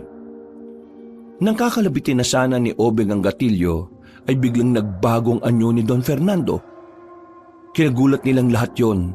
Kahit si Obeng ay hindi rin inakala na isa na rin palang aswang ang kanyang ama. Kaya naman, hindi na niya nakalabit ang baril. Naagaw ito ni Don Fernando at itinapon sa gilid. Sinakalagad nito si Obeng.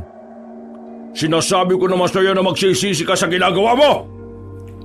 Nang makita nilang nasa alanganing kalagayan si Obeng, hindi na nagsayang pa ng oras sa matandang si Adong. Agad nitong pinukulan ng palaso si Orpesa. Tinama nito sa kaliwang dibdib. Dahil dito ay nakpukaw ang atensyon ni Don Fernando. Binitiwan nito si Obeng. Natuon ang atensyon ng Don sa babaeng aswang na si Orpesa. Anong ginawa mo?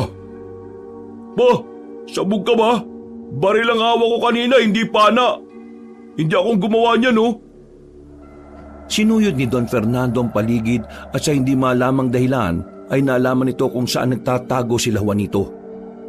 Akmang lalapit na sana si Don Fernando pero biglang lumabas si Mang Adong at pinatamaan ng palaso si Don Fernando sa braso. Dahil dito, napilitan ang Don na umalis. Dinala nito ang babae. Hahabulin pa sana ni Mang Adong yon pero bigla na lamang itong sinuntok ni Obeng. Oh, anong ginawa mo? Si Raulo ko ba? Hindi ba nakita ang ginawa niya? Pinatamaan niya ng palaso ang ama natin. Papatayin niya si Papa. Hindi yun ang gusto niyang gawin. Iniligay ni Mang Adong ang karayom sa dulo ng palaso para mapatulog si Papa. Ngayon, pinigilan mo siya. Hindi na namin sila maabutan. Kuya Obeng naman eh. Gamit naman ang konting utak dyan oh. Hindi yung puro emosyon. Doon kayo sa kabilang banda. Habulin ko sila rito. Salubuhin niyo ron. Mahirapan sila makalis dahil makakatulog na sa daan si Don Fernando. Tila walang pakialam si Mang Adong sa suntok na ginawa ng binatang si Obeng. Ang mahalaga lamang dito ay maabutan ng aswang na si Orpesa at mabawi si Don Fernando. Sa mga sandaling ito ay natahimik si Obeng at sa unang pagkakataon tila nakaramdam ito ng hiya. Tumakbo na sila para salubungin ng dalawa pero si Mang Adong lang ang kanilang nasa lubong. Hindi na nila nakita pa si Don Fernando at si Orpesa. Dismayado sila sa nangyari. Hindi na naiwasan ni Juanito na magalit sa kanyang kapatid. Kung di ka kasi sana gumawa ng eksena eh, maahabol pa natin sila Papa. Kasalanan ko ba na hindi ko alam kung ano yung motibo niya kay Papa? Malay ko ba kung papatay na niya kasi aswang na? Hindi ka kasi nakikinig sa mga napag-usapan eh. Ang sinabi sa usapan, papatulugin lang. Hindi ka nag-iisip eh. Wala ka nang ginagawang tama, sinira mo pa yung mga plano. Tama na yan. Wala na magagawa yan kahit na mag-away pa kayo. Nakalis na sila. Nasayang lang yung effort natin na mahanap tong bahay nila. Ngayon, mangangapa na naman tayo kung saan natin sila makikita. Sa kahit saang mang pangyayari, kung mas nauuna ang puso kaysa sa utak, palaging palpak. Sa susunod, pag-aaralan mo kung paano paganahin ang utak kaysa sa puso, ha? Kung sana sinabi mo Huwag ka nang magdahilan. Alam natin pareho kung sino ang may kasalanan kung bakit pumalpak to. Matuto kang tumanggap ng pagkakamali mo.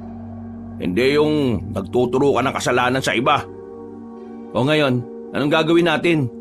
Sigurado mas magtatago na sila. Mas mawawalan na tayo ng tsansa na maibalik si Papa. Una. Kasalanan ko na. Ano, masaya na kayo? Kasalanan ko na lahat. Ano, sabakin niyo ako. Bugbugin niyo ako. Ano, dali. Bakit ka namin susuntukin? Hindi naman kami kagaya ng pag-iisip mo. Mas pipiliin naming umisip ng magandang paraan kaysa lamugin niyang pagbumuka mo. Isang mahabang katahimikan ang namayani nang umihip ng malakas ang hangin. Mga ilang segundo lang ay nakalma na rin ang mga kalooban nila. Tila natauhan na rin ng lalaking si Obeng. Pasensya na. Nagpadala ako sa emosyon ko. Ang gusto ko lang din naman kasi maiuwi na si Papa eh. Huminga ng malalim si Juanito. Nilapitan niya ang kanyang kuya at tinapik sa balikat. Tapos na yung kuya. Nangyari ni. Ang tanong ko ngayon sa'yo, handa ka na bang bumawi sa pagkakamali mo? Para kay Papa, babawi ako. Di ako papayag na makuha siya ng lintik na babaeng aswang na yun. Obeng, matalino kang tao. Naniniwala ko na pagdating sa pag-iisip ng kritikal na sitwasyon, kayang-kaya mong gawa ng paraan. Kaya gusto ko nang babawi ka. Gamitin mo ang talino na meron ka. Kailangan ka namin.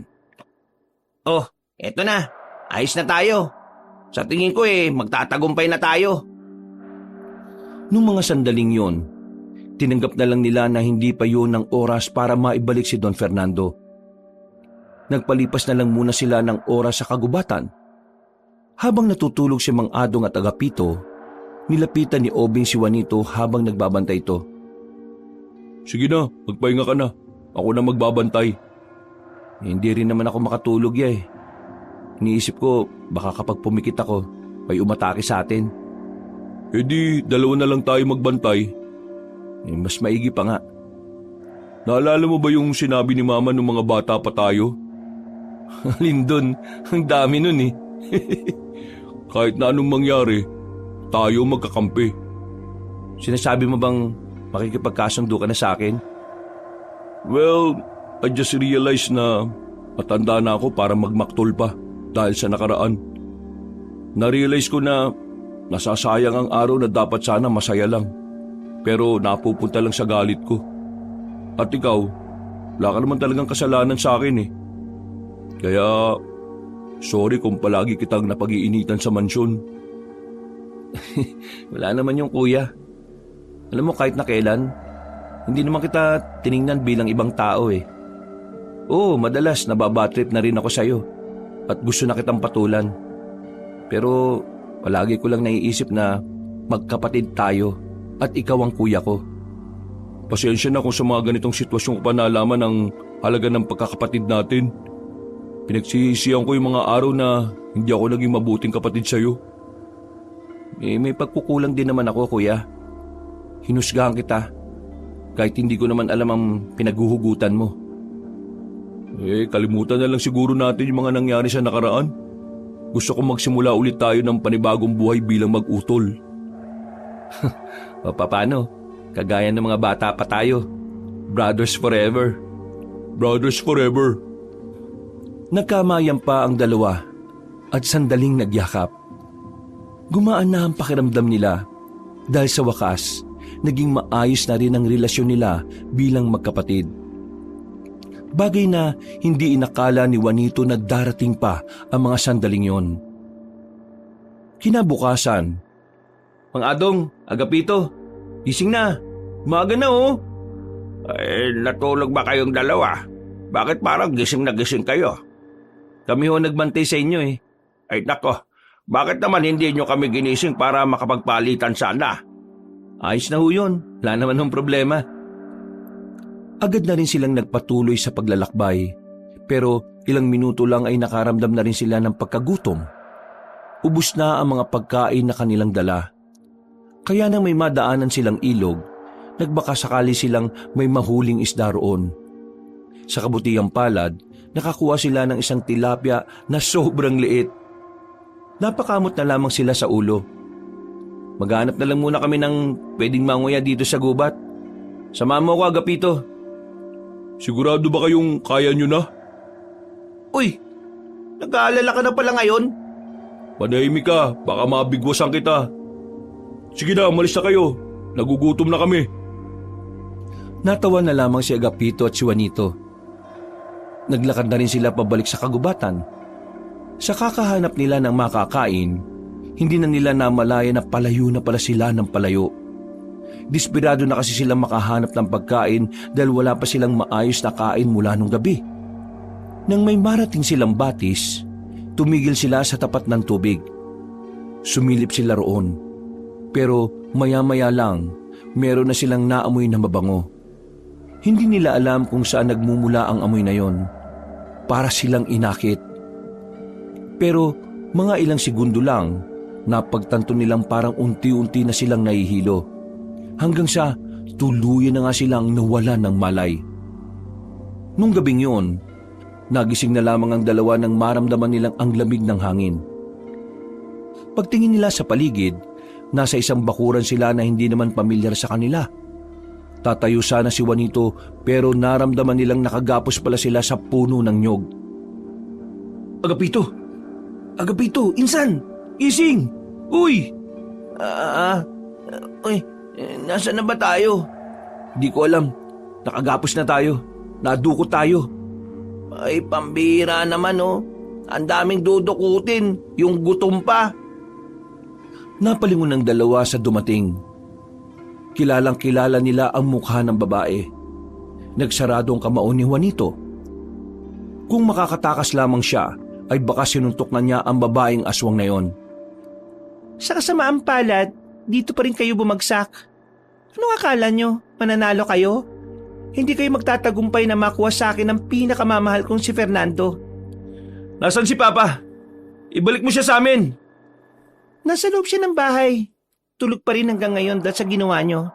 Pero ayos lang. Paggising niya, alam kong ako pa rin naman ang uuwian niya. Kaya ikaw, Juanito, huwag ka nang umasa na makakabalik pa ang papa mo. Hindi na kayo magkakasama kahit na kailan. Dahil ngayong gabi, mamamatay ka na rin at sa kami mismo ng iyong ama. Anong pinagsasabi mong bruha ka? Hindi mo ba naintindihan? Ang sabi ko, kapag nagising ang papa mo, siya mismo ang papas lang sa'yo. At pati dyan sa kasama mong pangit. Uy, grabe ka makapangit. Parang hindi ka pangit ah. Ilabas mo kaya yung totoo mong anyo. Matanda ka na, sabi ni Mang Adong eh. Manahimik ka. Mukha kang paa. Hindi ka magtatagumpay, Orpesa. Babalik sa amin si Papa. Babalik siya. Kung makakatakas ka dyan, ang kaso, wala ka naman magawa eh. Nakagapos ka. Sino ka ba talaga? At bakit ganun na lang ang kagustuhan mong maangkin si Papa? Sino ako? Ako lang naman ang inagawa ng mama mo. Ako ang tinraidor ni Celeste. Anong pinagsasabi mo? Hindi ka nga yata kilala ng nanay ko eh. Kaibigan ko ang papa mo noon. Kaming dalawa ang unang naging malapit sa isa't isa. Pero mula nang dumating si Celeste, nawala na ako sa eksena. Inakit niya si Fernando. Inagaw niya ang atensyon ni Fernando hanggang sa dumating na ang araw na iba na ang sinasamahan niya. Mula noon, hindi ko na siya nakita. Umalis siya sa lugar namin. Sumama siya dun sa babaeng yon. At ngayong meron na akong pagkakataon para makasama siya habang buhay, hinding-hindi ko na siya sasayangin ngayon. Hindi naman totoong pagmamahal ang nararamdaman ni Papa para sa'yo eh. Kasi nasa ilalim lang naman siya ng gayuma mo. Wala akong pakialam. Alam kong darating ang panahon na habang makasama kaming dalawa, unti-unting matututunan ng papa mo na mahalin din ako. Para sabihin ko sa'yo, hindi pinag-aaralan ng pagmamahal, no? Usayang nararamdaman. Kaya ikaw aswang kang pangit ka. Wala ka ng pag-asang may magmahal sa'yo ng totoo. Kasi, dinadaan mo lang sa... Manahimik ka nga mukhang huinyango ka. Hindi ka anak ni Fernando kaya huwag kang makisali, no? Hoy, pamangkin ako.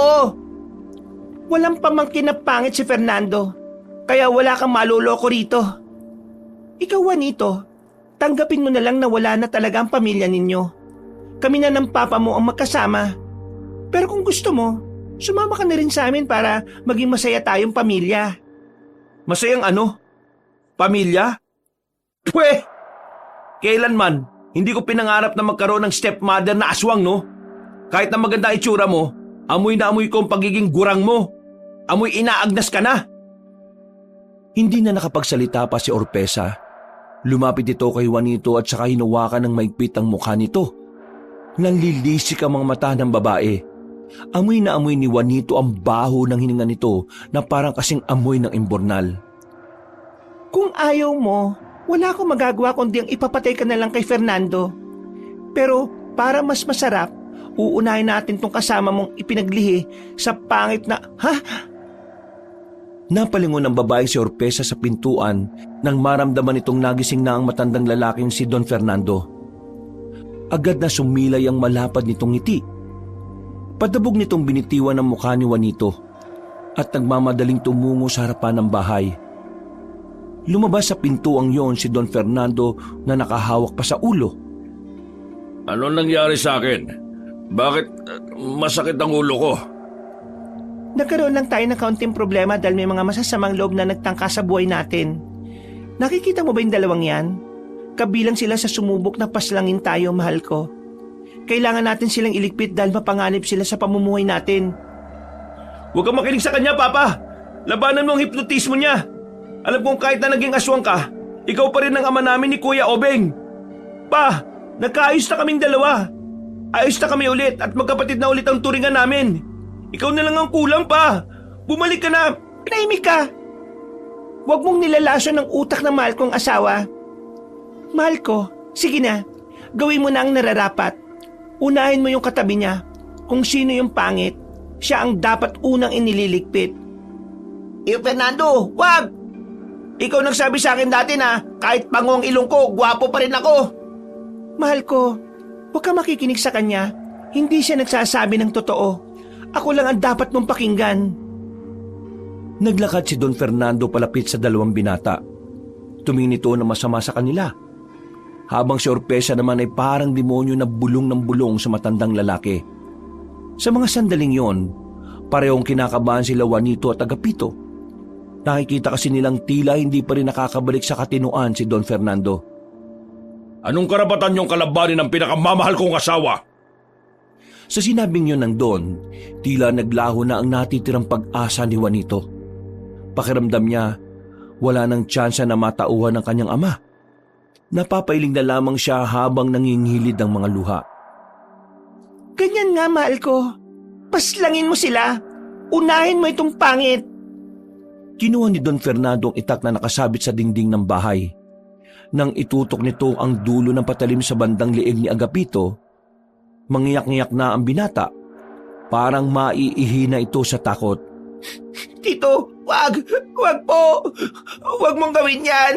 Hindi ka napatay ng tao eh! Wag! Alam kong mabuting tao ka pa rin kahit aswang ka na. Kaya wag mong gawin yan! Nakikiusap ako sa... Manahimik kang pangit ka! Sige na, mahal. Ituloy mo na. Wala kayong alam sa pinagdaraanan namin para lang makamit namin ang tahimik na buhay. Tapos ngayon, darating kayo para guluhin niyo ang pamumuhay namin? Hindi ko mapapatawad ang ginawa ninyo. Ngayon, magdasal na kayong dalawa sa mga sinasanto ninyo. Lalong-lalo ka ng pangit ka dahil ikaw ang uunahin ko. Marahang inaangat ni Don Fernando ang itak. Lumapad na naman ang ngiti ni Orpesa ng mga sandaling yon. Napapikit na lamang ang dalawa pero nang ihato na ni Don Fernando ang itak, hindi yung pinatama kay Agapito. Sa halip, humarap si Don Fernando at kay Orpesa yun hinataw. Tinamaan ng babaeng aswang sa liig. Sumirit agad ang dugo nito. Sinipa yun ni Don Fernando palayo. Walang sinayang na pagkakataon ng matandang lalaki. Gamit ang itak, ay pinutol niya ang pagkakatali kay Juanito at Agapito. Nag-anyong aswang si Don Fernando. Dahil sa kakaiba nitong lakas, nagawa nitong ipasa ng dalawang binata at saka dali-dali silang tumakbo. Hindi inaasahan ni Juanito na ganoon ang mangyayari. Akala kasi nila ay yun na ang huling sandali ng kanilang buhay. Pero naiyak na lamang sa sobrang tuwa ang binata. Nang makalayo-layo at makahanap na mapagtataguan, ibinaba na rin sila ni Don Fernando. Hindi pa patay yung si Orpesa. Kakaibang aswang siya. Kaya kinakailangan lang natin makalis. Hindi ko rin naman kasi siya kayang palagan. Masakit pa rin ang braso ko na tinamaan ng palaso. Hindi na napigilan ni Juanito ang kanyang sarili. Niyakap na niya ang kanyang ama. Para itong bata na humahagulgol ng iyak. Akala ko tatagay mo talaga kami, Pe. Natakot talaga ako. Akala ko hindi na babalik yung Don Fernando na kinagisnan ko. Pasensya ka na kung natakot kayo. Pero kinailangan ko magpanggap para magawa ko yon. Patawarin niyo ako kung ngayon lang ako natauhan. Salamat sa palaso na may pampatulog. Nagising na rin ako sa katotohanan. Tito, sinabihan mo kaya akong pangit kanina? Hindi naman totoo yung sinabi ko. Huwag mong seryosohin. Ang mahalaga naman ngayon, nakatakas na tayo. Pa, sino ba talaga si Orpesa? Bakit parang kilalang-kilala ka niya? Si Orpesa ay kaklase ko nung nasa kolehiyo pa lang ako. Tahimik at mahinhin na babae siya noon. Mabait naman si Orpesa. hindi siya madaling kaibiganin pero lahat ng nagiging kaibigan niya, ginagamit lang siya. Nakilala ko si Orpesa kasi tinulungan ko siya nang minsang may umapi sa kanya. Mula noon, naging magkaibigan kami. Hindi ko naman inakala na iba pala ang kahulugan nun sa kanya. Kahit na magkaibigan kami ni Orpesa, wala naman akong ideya kung sino at ano siya. Hanggang sa isang araw, kumakalat na sa school na may lahing aswang si Orpesa. Nung panahon na yon, ang pagkakaalam ko chismis lang yon. Pero nang kumalat ang chismis na yon, bigla na lang siyang hindi pumasok. Nang mawala siya sa school, saka ko nakilala si Celeste, ang mama mo. Kilala kasi ang mama mo noon sa school namin kahit na kalilipat lang niya. Maganda talaga namang sexy si Celeste. Nagkamabutihan kaming dalawa at kalaunan maging magkasintahan kami. Nang makita ko ulit si Orpesa, hindi niya natanggap ang sinabi ko sa kanya. Nagmakaawa siya sa akin na hiwalayan ko si Celeste. Pero hindi ako pumayag. Nalaman ko naman mula sa mama mo na pinagbantaan pala siya ni Orpesa, na kung hindi kami maghihiwalay, darating ang karma sa aming dalawa. Pero hindi kami naniwala sa sinabi niya kasi akala namin wala lang yon. Hindi ko rin naman akala na darating ang puntong ito na kung saan magagawa niya yung banta niya noon. Walang kasalanan ng mama mo. Kasalanan kong lahat dahil hindi ko nilinaw kay Orpesa noong paman na wala akong nararamdaman sa kanya. Naawa lang ako sa kanya noon kasi wala siyang tunay na kaibigan. Tito, gano'n na ba talaga ang itsura niya nung dalaga pa siya? Oo, ganoon. Pero noon, hindi lumilitaw ang ganda niya dahil palaging nakatakip ang buhok niya sa kalahati ng mukha niya. Ngayon, kitang-kita na. Hindi ko alam kung bakit hindi siya tumanda. Pero palagay ko, dahil yun sa mga ginagawa niyang ritual. Nasaksihan ko yun nung hindi pa gaanong tumatalab ng buo ang gayuma niya sa akin. Grabe, iba pala talaga yung nagagawa ng pagiging baliw sa pag-ibig, no? Hindi na pag-ibig yon. Ang tawag na doon ay kasakiman. Wala na siyang pakialam sa iba. Pero nung panahon nyo, napatunayan ba na aswang siya? O ngayon lang talaga siya naging aswang? Walang nakapagpatunay na aswang siya. Ngayon ko lang din nalaman na totoo pala talagang may lahi silang aswang. At ang sinabi niya sa akin ay siya ang huling nagmana ng pagiging aswang ng pamilya niya. Pa, bakit naging aswang ka rin? Anong nangyari? Ang pagkakaalam ko lang, meron siyang pinalunok sa akin na itim na bato na hanggang ngayon nararamdaman ko pa rin na parang nakabara sa lalamunan ko. Ang sabi niya sa akin, ang itim na batong yon ang mas magiging dahilan para maging bagay kami sa isa't isa. Nung una, hindi ko maintindihan. Ngayon ko lang din nalaman na yun din pala ang dahilan kung bakit ako naging kagaya niya. Anong balak niyo ngayon? May pag-asa pa bang mawala yan sa katawan niyo, pa? Honestly, hindi ko rin alam. Pinapaubaya ko na lang sa Panginoon ang lahat. Naniniwala ako na hindi niya ako pababayaan. Bumuntong hininga na lamang si Don Fernando. Ramdam ni Juanito ang pangamba sa kanyang ama. Pero ngayong kasama na niya ito, kahit papaano ay nagiging panatag na ang kanyang kalooban dahil kasama na niya ang kanyang ama. Nanatili lamang sila sa kanilang kinalalagyan. Plano nilang magpaumaga na roon nang sa ganoon ay mas madali silang makaalis. Pero mag-iisang oras pa lamang silang nakatago roon ay nakarinig na sila ng malakas na angil. Iandaan niyo mga sarili ninyo. Siya na yon. Napalunok ng laway ang binatang si Juanito. Agad na dumaloy ang kaba sa kanyang kalooban. Iniisip niya na kung ang ama niya ay mahihirapang kalabanin si Orpesa, papaano na lang kaya sila ng mga normal na tao lamang? Tinakpan na nila ang kanilang bibig. Kahit ang kanilang paghinga ay hininaan na rin nila, wag lang silang makalikha ng kahit na anong ingay. Ilang sandali pa, naramdaman na lamang nila ang isang nilalang na naglalakad. Tahimik lamang sila at nakikiramdam.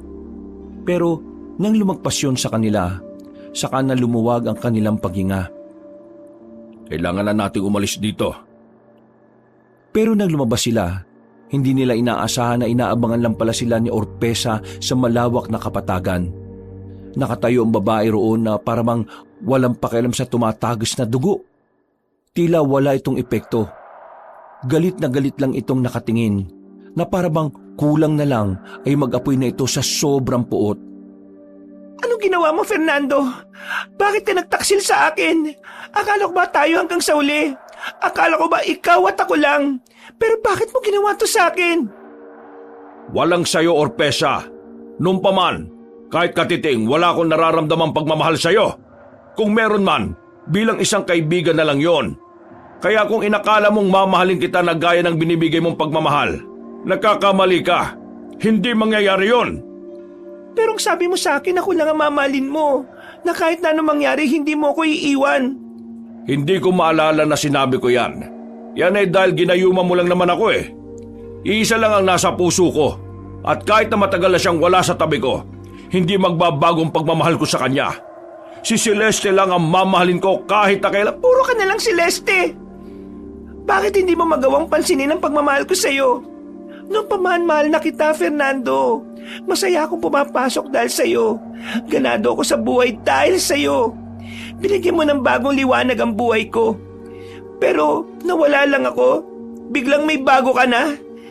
Ginamit mo lang ba ako bilang pampalipas mo sa oras? Hindi kita ginamit at wala akong dahilan para gawin yon.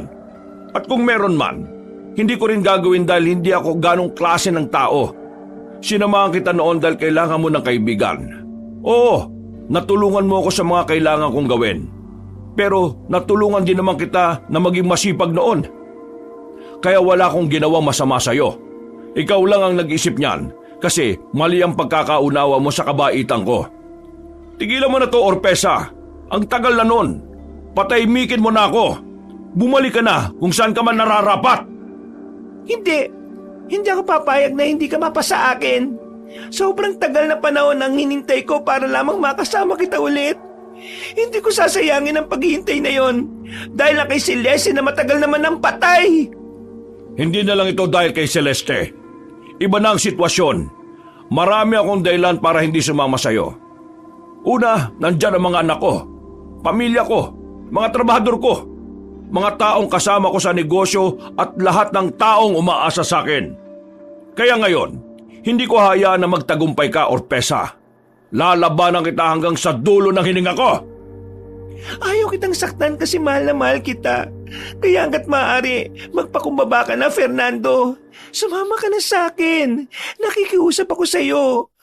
Tayo lang dalawa sa sarili nating mundo. Manahimik ka! Biglang nagbago ulit ng anyo ang matandang lalaki. Hindi na ito nagdalawang isip na atakihin ang babaeng si Orpesa. Tinamaan ni Don Fernando ang babae sa katawan ng ilang kalmot. Pero hanggang sa mga sandaling yon ay tila hindi yun tinatablan. Hindi ininda ng babae ang mga ginagawa niya. Tumigil si Don Fernando. Dumistansya naman ang babaeng duguan. Akala nila ay manghihina na yon. Pero sa halip, bigla na lamang itong tumawa ng mahina. Mararamdaman ang pagiging kampante ni Orpesa. Fernando, binibigyan kita ng pagkakataon na magbago ang isip mo. Kung hindi ka sasama sa akin, mapapahamak yung anak mo. Isasama ko na rin yung pangit na yan. Anina ka pa, pangit ka ng pangit ah. Kala mo naman sobrang ganda mo, siraulo ka. Hindi ako papayag sa gusto mo. Poprotektahan ko sila sa abot ng aking makakaya. Sinasagad mo talaga ang pasensya ko ah. Mahal kita, Fernando, pero kailangan mong maturuan ng leksyon. Hindi na nagdalawang isip pa ang aswang na si Orpesa umatake. Uunahin sana nito si Juanito, pero humarang doon si Don Fernando. Sinalag na matandang lalaki ang kanyang katawan kaya ito ang tinamaan ng kalmot. Pero agad din namang nakaganti si Don Fernando. Kinalmot niya naman sa mukha si Orpesa. Nanlalaki ang mga mata nitong nakatingin sa kanya. Gigil na gigil.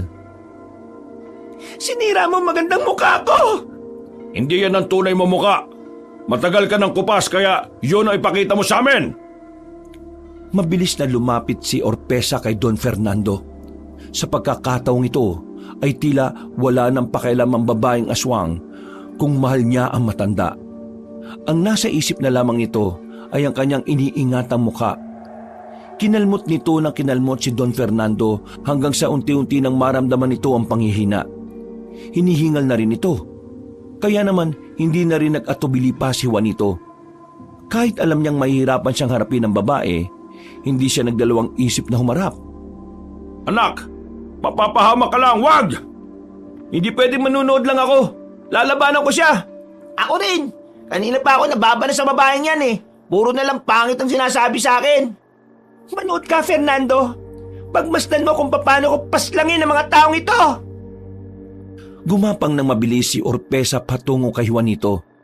Pero agad na nakakuha ng malaking bato ang binata at saka binato sa muka si Orpesa. Tinamaan yun sa muka. Hindi nagsayang ng oras si Agapito. Nilapitan niya ang babaeng aswang at saka sinuntok ng ilang beses sa muka. Nang makaramdam na ng pagkahilo si Orpesa, sinundan naman ni Juanito ng flying kick. Tumaob si Orpesa pero muli rin naman itong nakabangon. Mga walang iya kayo! Mabilis na nakalapit sa kanila si Orpesa at sinakal silang dalawa. Iniangat sa ere. Ramdam na magpinsan na tila malapit na silang malagutan ng hininga. Pero nakabangon si Don Fernando. Pinilit nitong makalapit at hinila ang paa ng babae. Nang hindi yun bumibitaw sa dalawang binata, kinagat ni Don Fernando ang binti nito. Umaray ang babaeng aswang na naging daylan para mailigtas si Juanito at Agapito. Maububo ang dalawa. Si Don Fernando naman ay tila lupaypay na. Pero ang kanilang kalaban, buhay na buhay pa. Ni hindi man lang nakikitaan ng panghihina. Sa mga sandaling ito, doble na ang kabang nararamdaman ni Juanito. Sagad na kasi sa galit si Orpesa, kaya pakiramdam niya, hindi na patatagalin pa ni Orpesa ang kanilang buhay. Mas sumaba pa ang kuko nito. Ganon din ang pangil. Nang akmang lalapit na sa kanila yon, biglang may tumamang palaso sa dibdib nito. Napatigil si Orpesa. Kasunod ng palaso ay ang makakasunod na putok ng baril. Tinamaan na yun ng ilang ulit sa katawan. Inubos na ang bala. Pero nanatili pa rin nakatayo si Orpesa. Mang Adong! Kuya! Mabuti na lang dumating kayo. Papa, bumalik na ba alaala mo? Oo, bumalik na ang alaala ko dahil sa palaso na may pampatulog. Fernando, pumilit ka na muna. Juanito, Agapito, at Obeng, tulungan niyo ako rito. Yung una natin napag-usapan ang gagawin natin. Ha? Ano yun? Humanda kayong lahat sa akin! Sa mga sandaling ito ay nagbago pa ng anyo si Orpesa. Ang magandang babae ay bigla na lamang naging matanda. Kumulubot ang muka at pumuti na rin ang mahaba nitong buhok. Naging kuba, pero tila nagkalaman ng husto ang katawan. Halimaw na talaga ang itsura ni Orpesa. Malayong malayo na ito sa dati. Gumapang ng mabilis si Orpesa, pero sinalubong ito na matandang si Adong. Gamit ang itak nitong kinakalawang na, hinataw nito ng malakas si Orpesa. Nagulat ang aswang na iyon nang maramdaman na ang hapdi ng sugat. Bakit? Nagulat ka na ba dahil napagtanto mong hindi mo na mababaliwala ang sugat na nagagawa ko sa'yo? Ibang itak na gamit ko ngayon. Kaya magdasal ka na sa demonyong sinasamba mo! Muling lumusob ang babae. Sa pagkakataong ito ay mas mabilis at mas kalkulado na ang galaw ni Orpesa. Medyo nahirapan si Mang Adong na patamaan ng kalaban niya. Maya-maya pa, naramdaman na lamang ng albularyo na tinatamaan na ito sa braso at likuran. Pero dahil sanay na sanay naman si Mang Adong sa sugat, hindi niya yun ininda. Sa halip, tila mas lalo pa itong ginanahan. Matagal-tagal na rin kasi mula nung huli niya itong makaharap. Mang Adong! Ano ba gagawin natin? Yung nasa bulsa mo, gagamitin natin. Hintayin lang natin ng udyat niya. Kinapakapan ni Obing ang nasa bulsa niya. Naroon ang maliit na botelya na may laman na itim na likido. Mahal ko si Fernando. Siya lang ang mamahalin ko habang buhay. Dumadami na ang tama ni Mang Adong ng mga sandaling yon. Pero wala itong problema doon. Ang mahalaga sa kanya ay hinahayaan niya lamang na maging kampante si Orpesa. Kailangan niyang mapaniwala ang babae na dihado siya sa laban. Bakit hindi ka na lumalaban? Hindi mo na ba kaya? Ibigay niyo na lang sa akin si Fernando para matapos na ito. Hindi siya mapupunta sa iyo kahit na kailan. Mahal niya ang kanyang dalawang anak. Ganon din ang mga taong nagmamahal sa kanya. Kaya, maliligas ka na lang at hindi mo pa rin makukuha ang gusto mo. Hindi totoo yan! Muling lumusob si Orpesa. Pabara-bara na ang atake nito dahil sa nag-uumapaw na emosyon. Para kay Mang Adong, yun na ang pinakamagandang pagkakataon. Nang makakuha na siya ng tamang pagkakataon ay inilagan niya ang ginagawa ni Orpesa sabay sigaw. Ay iyo! Ngayon na! Kanya-kanyang bukas ng botelya ang tatlong binata. Sabay-sabay nilang sinaboy yon kay Orpesa. Nang matamaan ng babae, nalapnos ang balat nito. Nangingisay-ngisay yun hanggang sa mawala na ng balanse. Sigaw ng sigaw dahil sa hapdi ng pagkatunaw ng balat. Dugo ng kabayo at dugo ng binasbasan ng pinakamalakas na albularyo ng Mindanao. Yan lang ang tatalo sa'yo. Hindi maaari. Fernando, tulungan mo ako, mahal ko. Hindi ko kaya mawala ka sa akin. Nakikiusap ako sa'yo. Tulungan mo ako. Magpahinga ka na, Orpesa. Kailangan mo nang tanggapin na kahit kailan ay hindi tayo pwede sa isa't isa. Ipahinga mo na ang nakaraan natin. Patawad kung hindi ko nasuklian ang pagmamahal mo. Hindi mapuputol ang tadhana natin. Lalaban ako. Ilalaban ko ang pag-ibig ko sa'yo. Hindi na naituloy pa ni Orpesa ang sinasabi nito. Pagtayo kasi nito ay saka itinarak ni Mang Adong ang hawak-hawak nitong itak. Wala ka lang magagambalang buhay! Paghugot ni Mang Adong ng itak ay saka sunod-sunod na sumuka ng dugo si Orpesa. Ilang segundo lang ay nalagutan na rin ito ng hininga. Agad na sinunog na matandang albularyo ang katawan nito.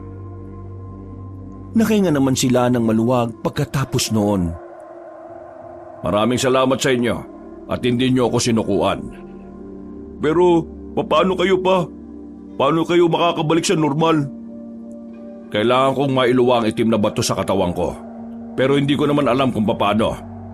Tito, paano kung mapahama ka na naman kapag inalis mo sa katawan mo yan?